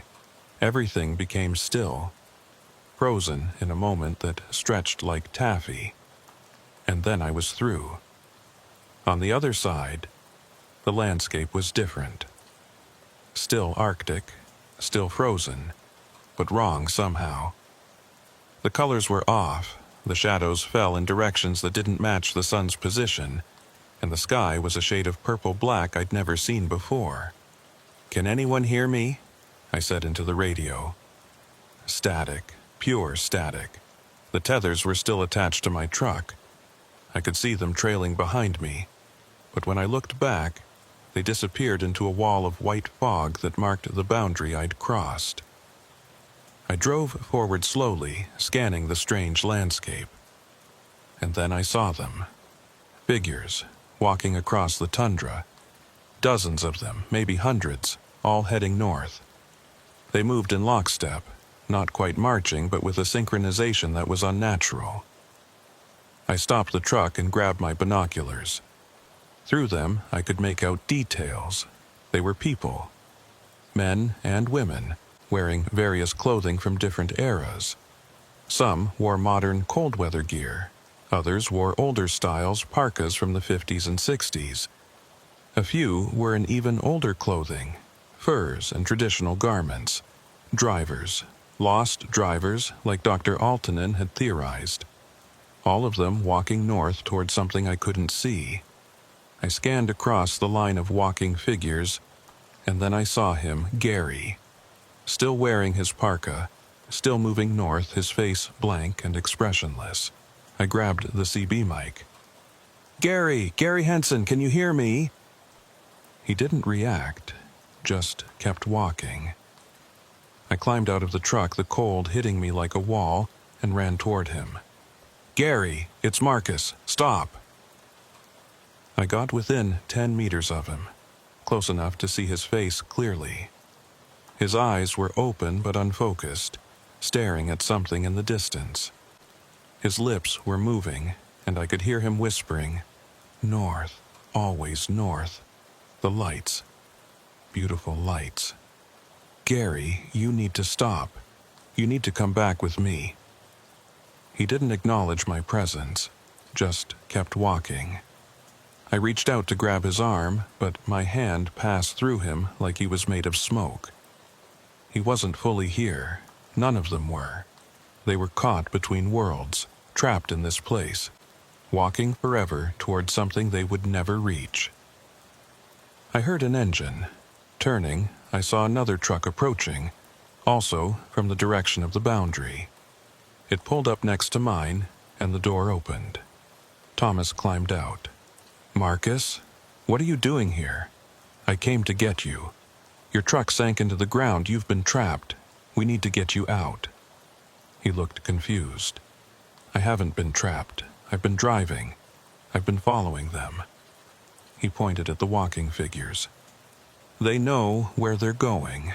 They're heading towards something important. Thomas, no. They're lost. They've been lost for decades, some of them. We need to leave now."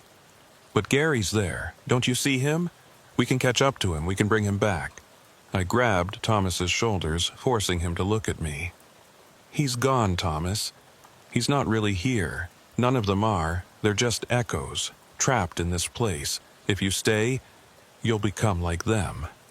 "How do you know? Maybe they know something we don't. Maybe they found something." I could see the confusion in his eyes, the pull of whatever force had brought him here. The phenomenon was working on him, trying to keep him. "Thomas, listen to me. Your truck is sinking 15 meters underground in the real world. If we don't leave now, you'll die. You'll be trapped here forever." He blinked, and for a moment clarity returned to his eyes. 15 meters? That's not possible. None of this is possible. But it's happening. Now come on. We need to get back to the boundary before it closes. I pulled him toward my truck, and he followed. though I could feel resistance, like he was walking against an invisible current. We climbed into the cab, and I threw it in reverse, backing up toward where I'd come from. The wall of white fog was still there, but it was smaller now, shrinking. We were running out of time. "Hold on," I said, and hit the gas. We plunged into the fog, and everything went white. I couldn't see, couldn't hear, couldn't tell which direction was up.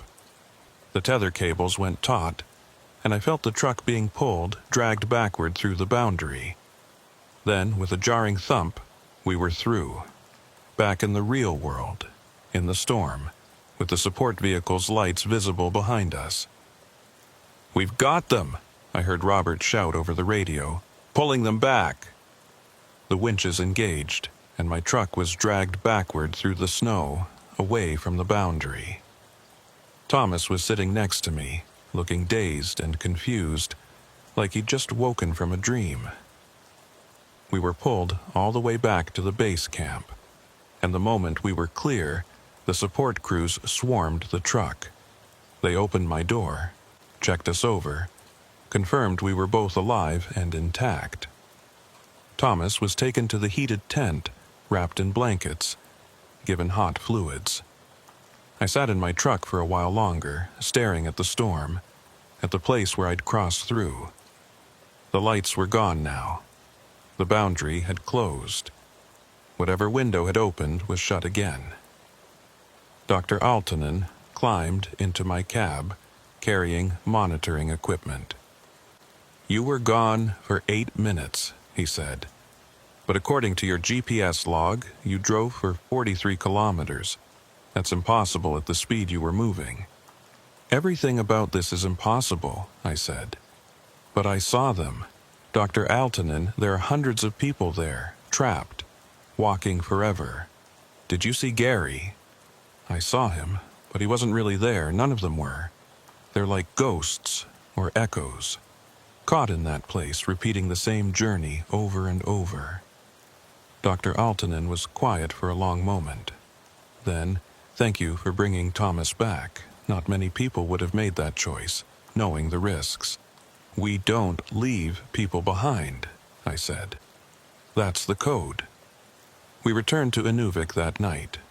Thomas was hospitalized for observation, though physically he was fine.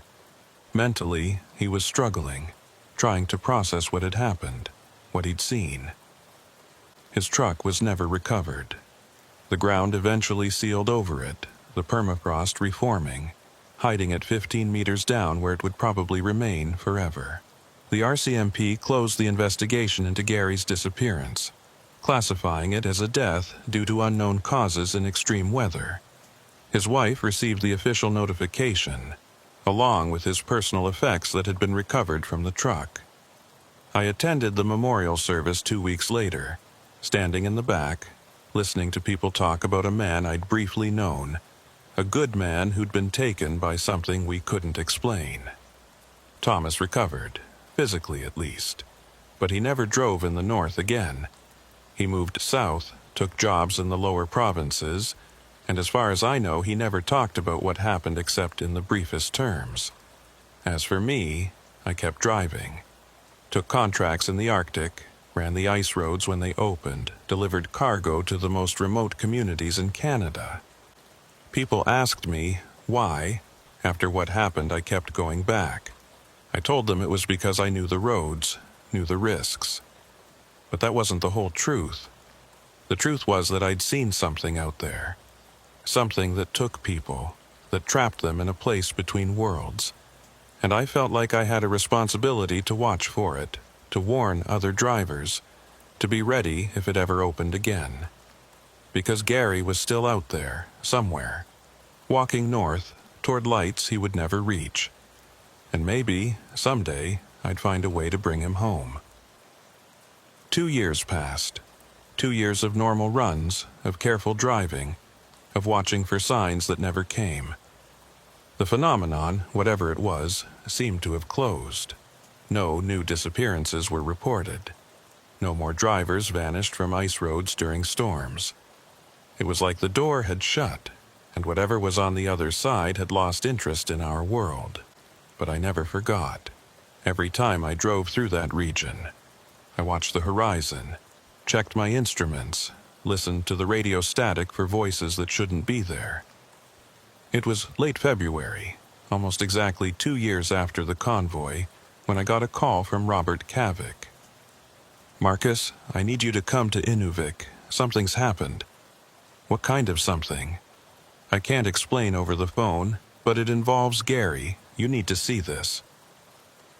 I drove up the next day, making the trip in record time despite the winter conditions. Robert met me at the RCMP station and his face was grave. 3 days ago, a hunter found something on the tundra, about 10 kilometers from where we lost Gary. He called it in, and we went to investigate. What was it? Robert pulled out his phone and showed me a photograph. It took me a moment to understand what I was looking at. A figure, standing upright in the snow, perfectly preserved by the extreme cold. A man wearing a parka. Gary. "He's frozen," Robert said. "Has been for a while, probably since shortly after he disappeared. But here's what's strange. The hunter said he found him like this, standing upright, eyes open, facing north. Not collapsed, not lying down, just standing there.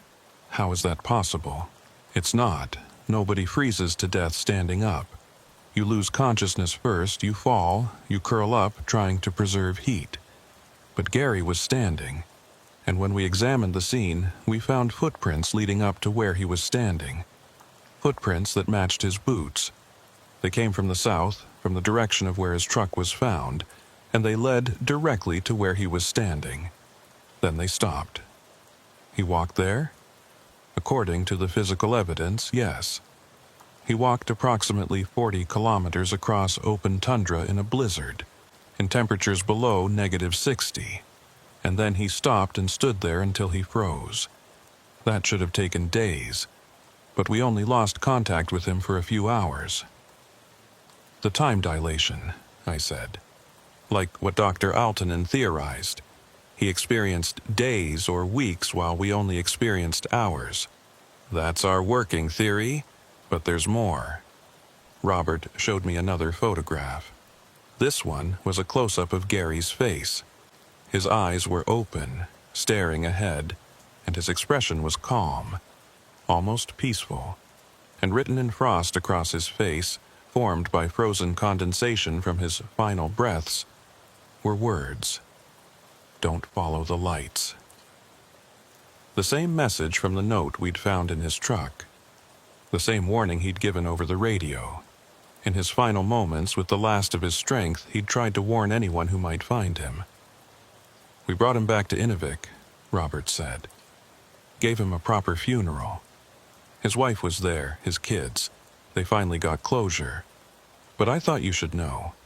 Thank you," I said, "for calling me." We talked for a while longer, and then Robert said something that made me pause. We found something else, in his parka pocket. A CB radio, battery long dead. But before it died, it recorded audio.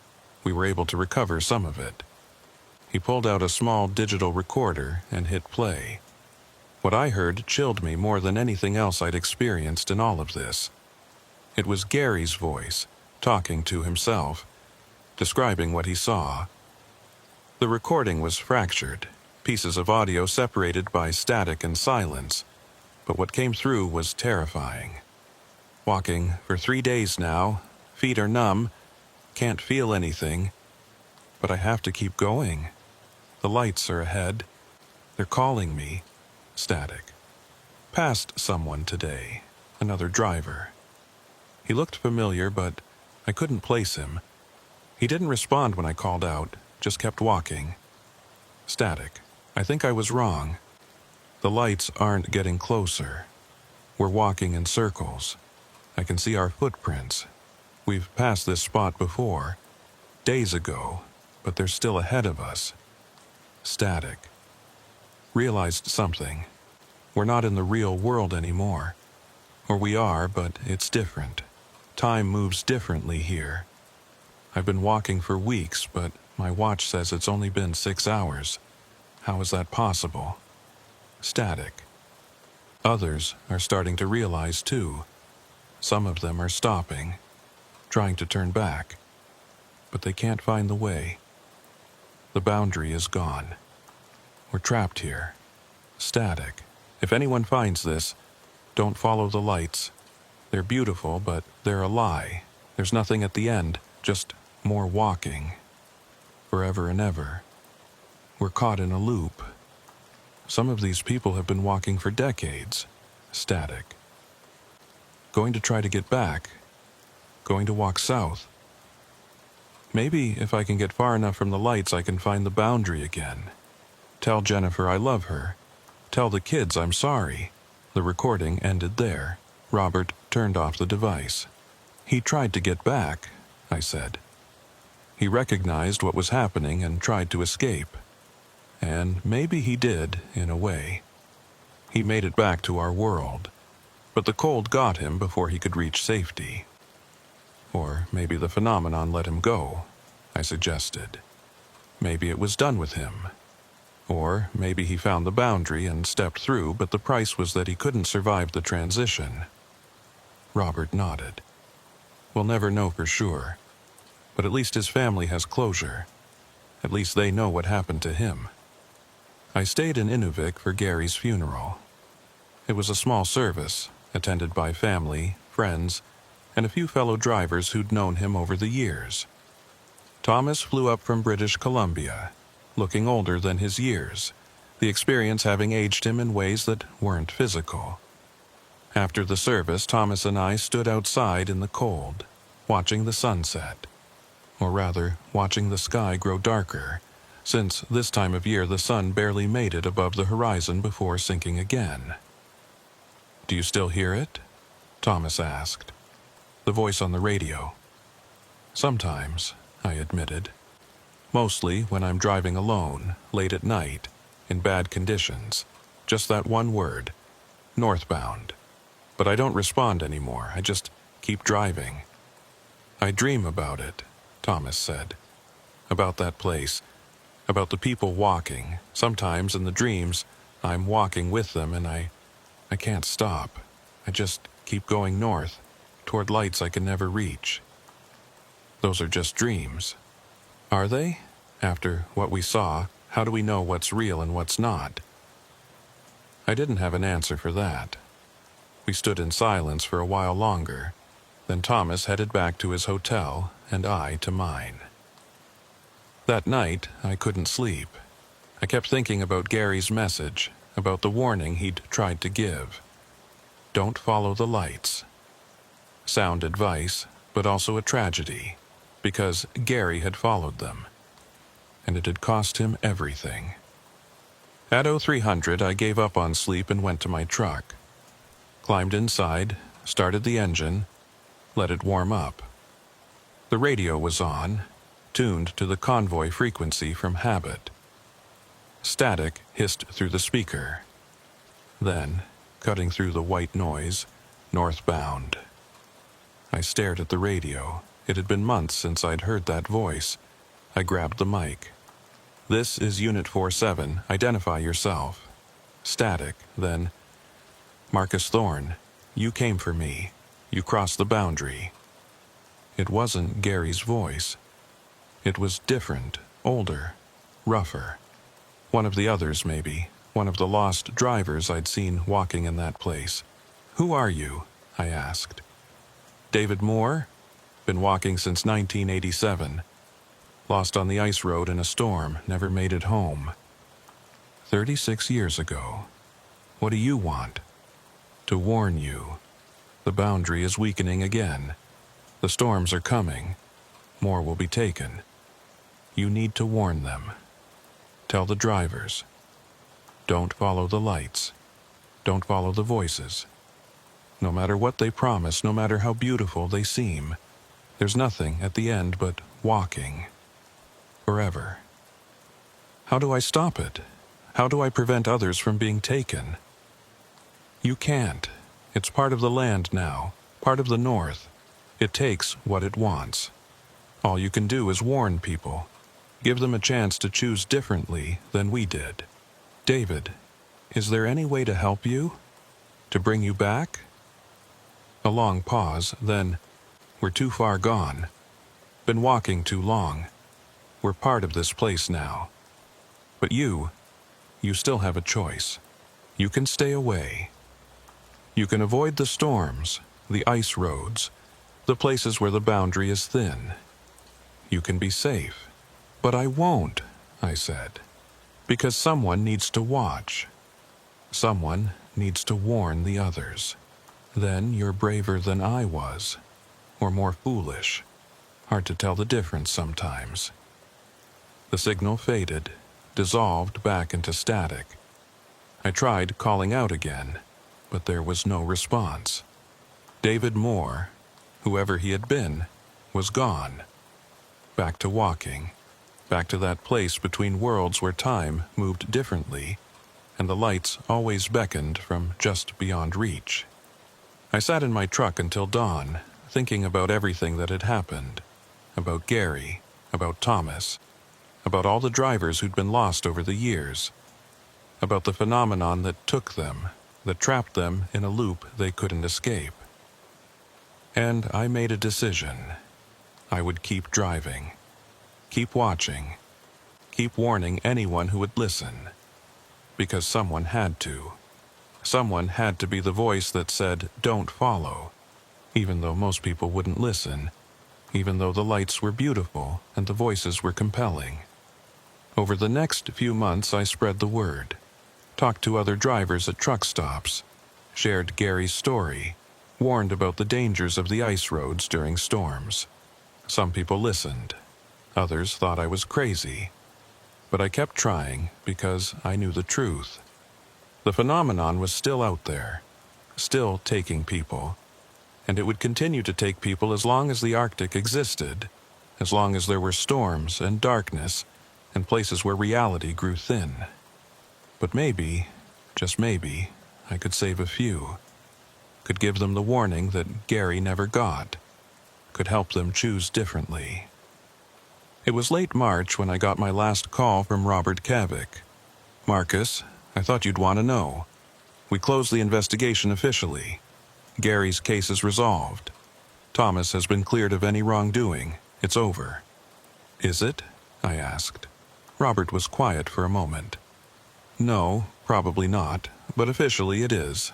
That's the best we can do." "Thank you, Robert, for everything. Take care of yourself out there, Marcus, and if you ever see those lights again, I won't follow them, I promised."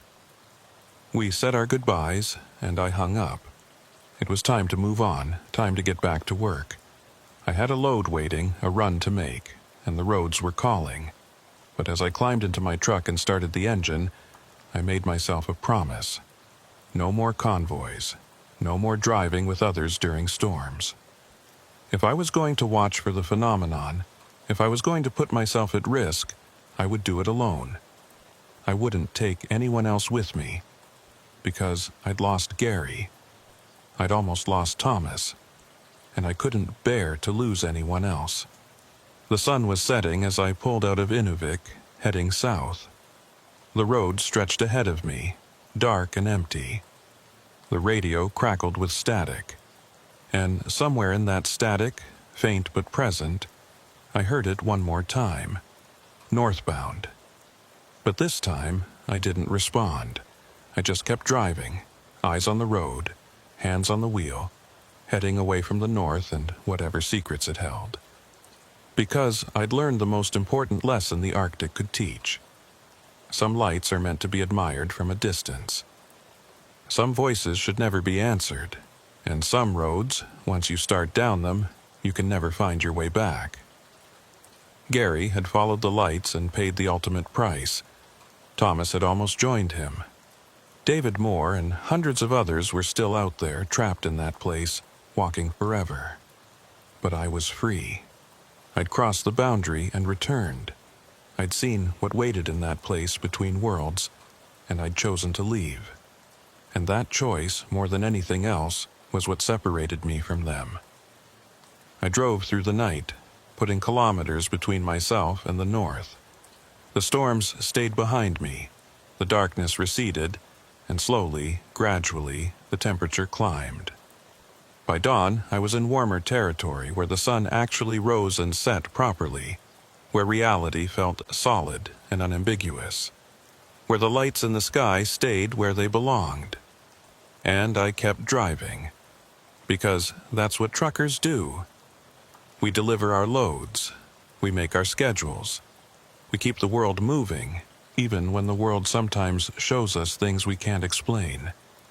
But every winter, when the storms come and the ice roads open, I think about Gary, about Thomas, about all the drivers who've been lost to the north. And I remember the warning: don't follow the lights, don't answer the voices, and never, ever believe that beauty and truth are the same thing. Because in the Arctic, in the darkness, in the storms, beauty is just another way to die, and the lights are always waiting, always calling, always promising something they can never deliver. Northbound. But I won't answer, not anymore.